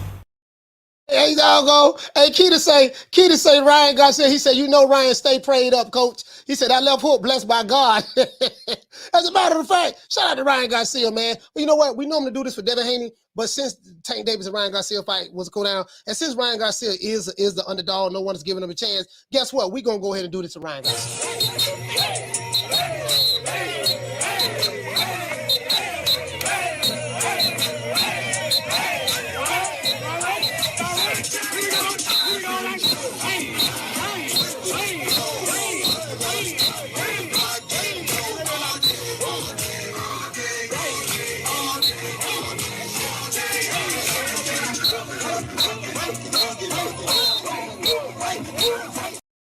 We're going to be talking about Shakur Stevenson this weekend, too. Him and Keyshawn Davis, they will be fighting this weekend. We got a lot of fights this weekend, guys. We got a lot of fights we're going to cover, so we're going to be talking about that tomorrow. See you guys tomorrow, 3 o'clock Eastern Standard Time. You know my motto, don't meet me there, beat me there.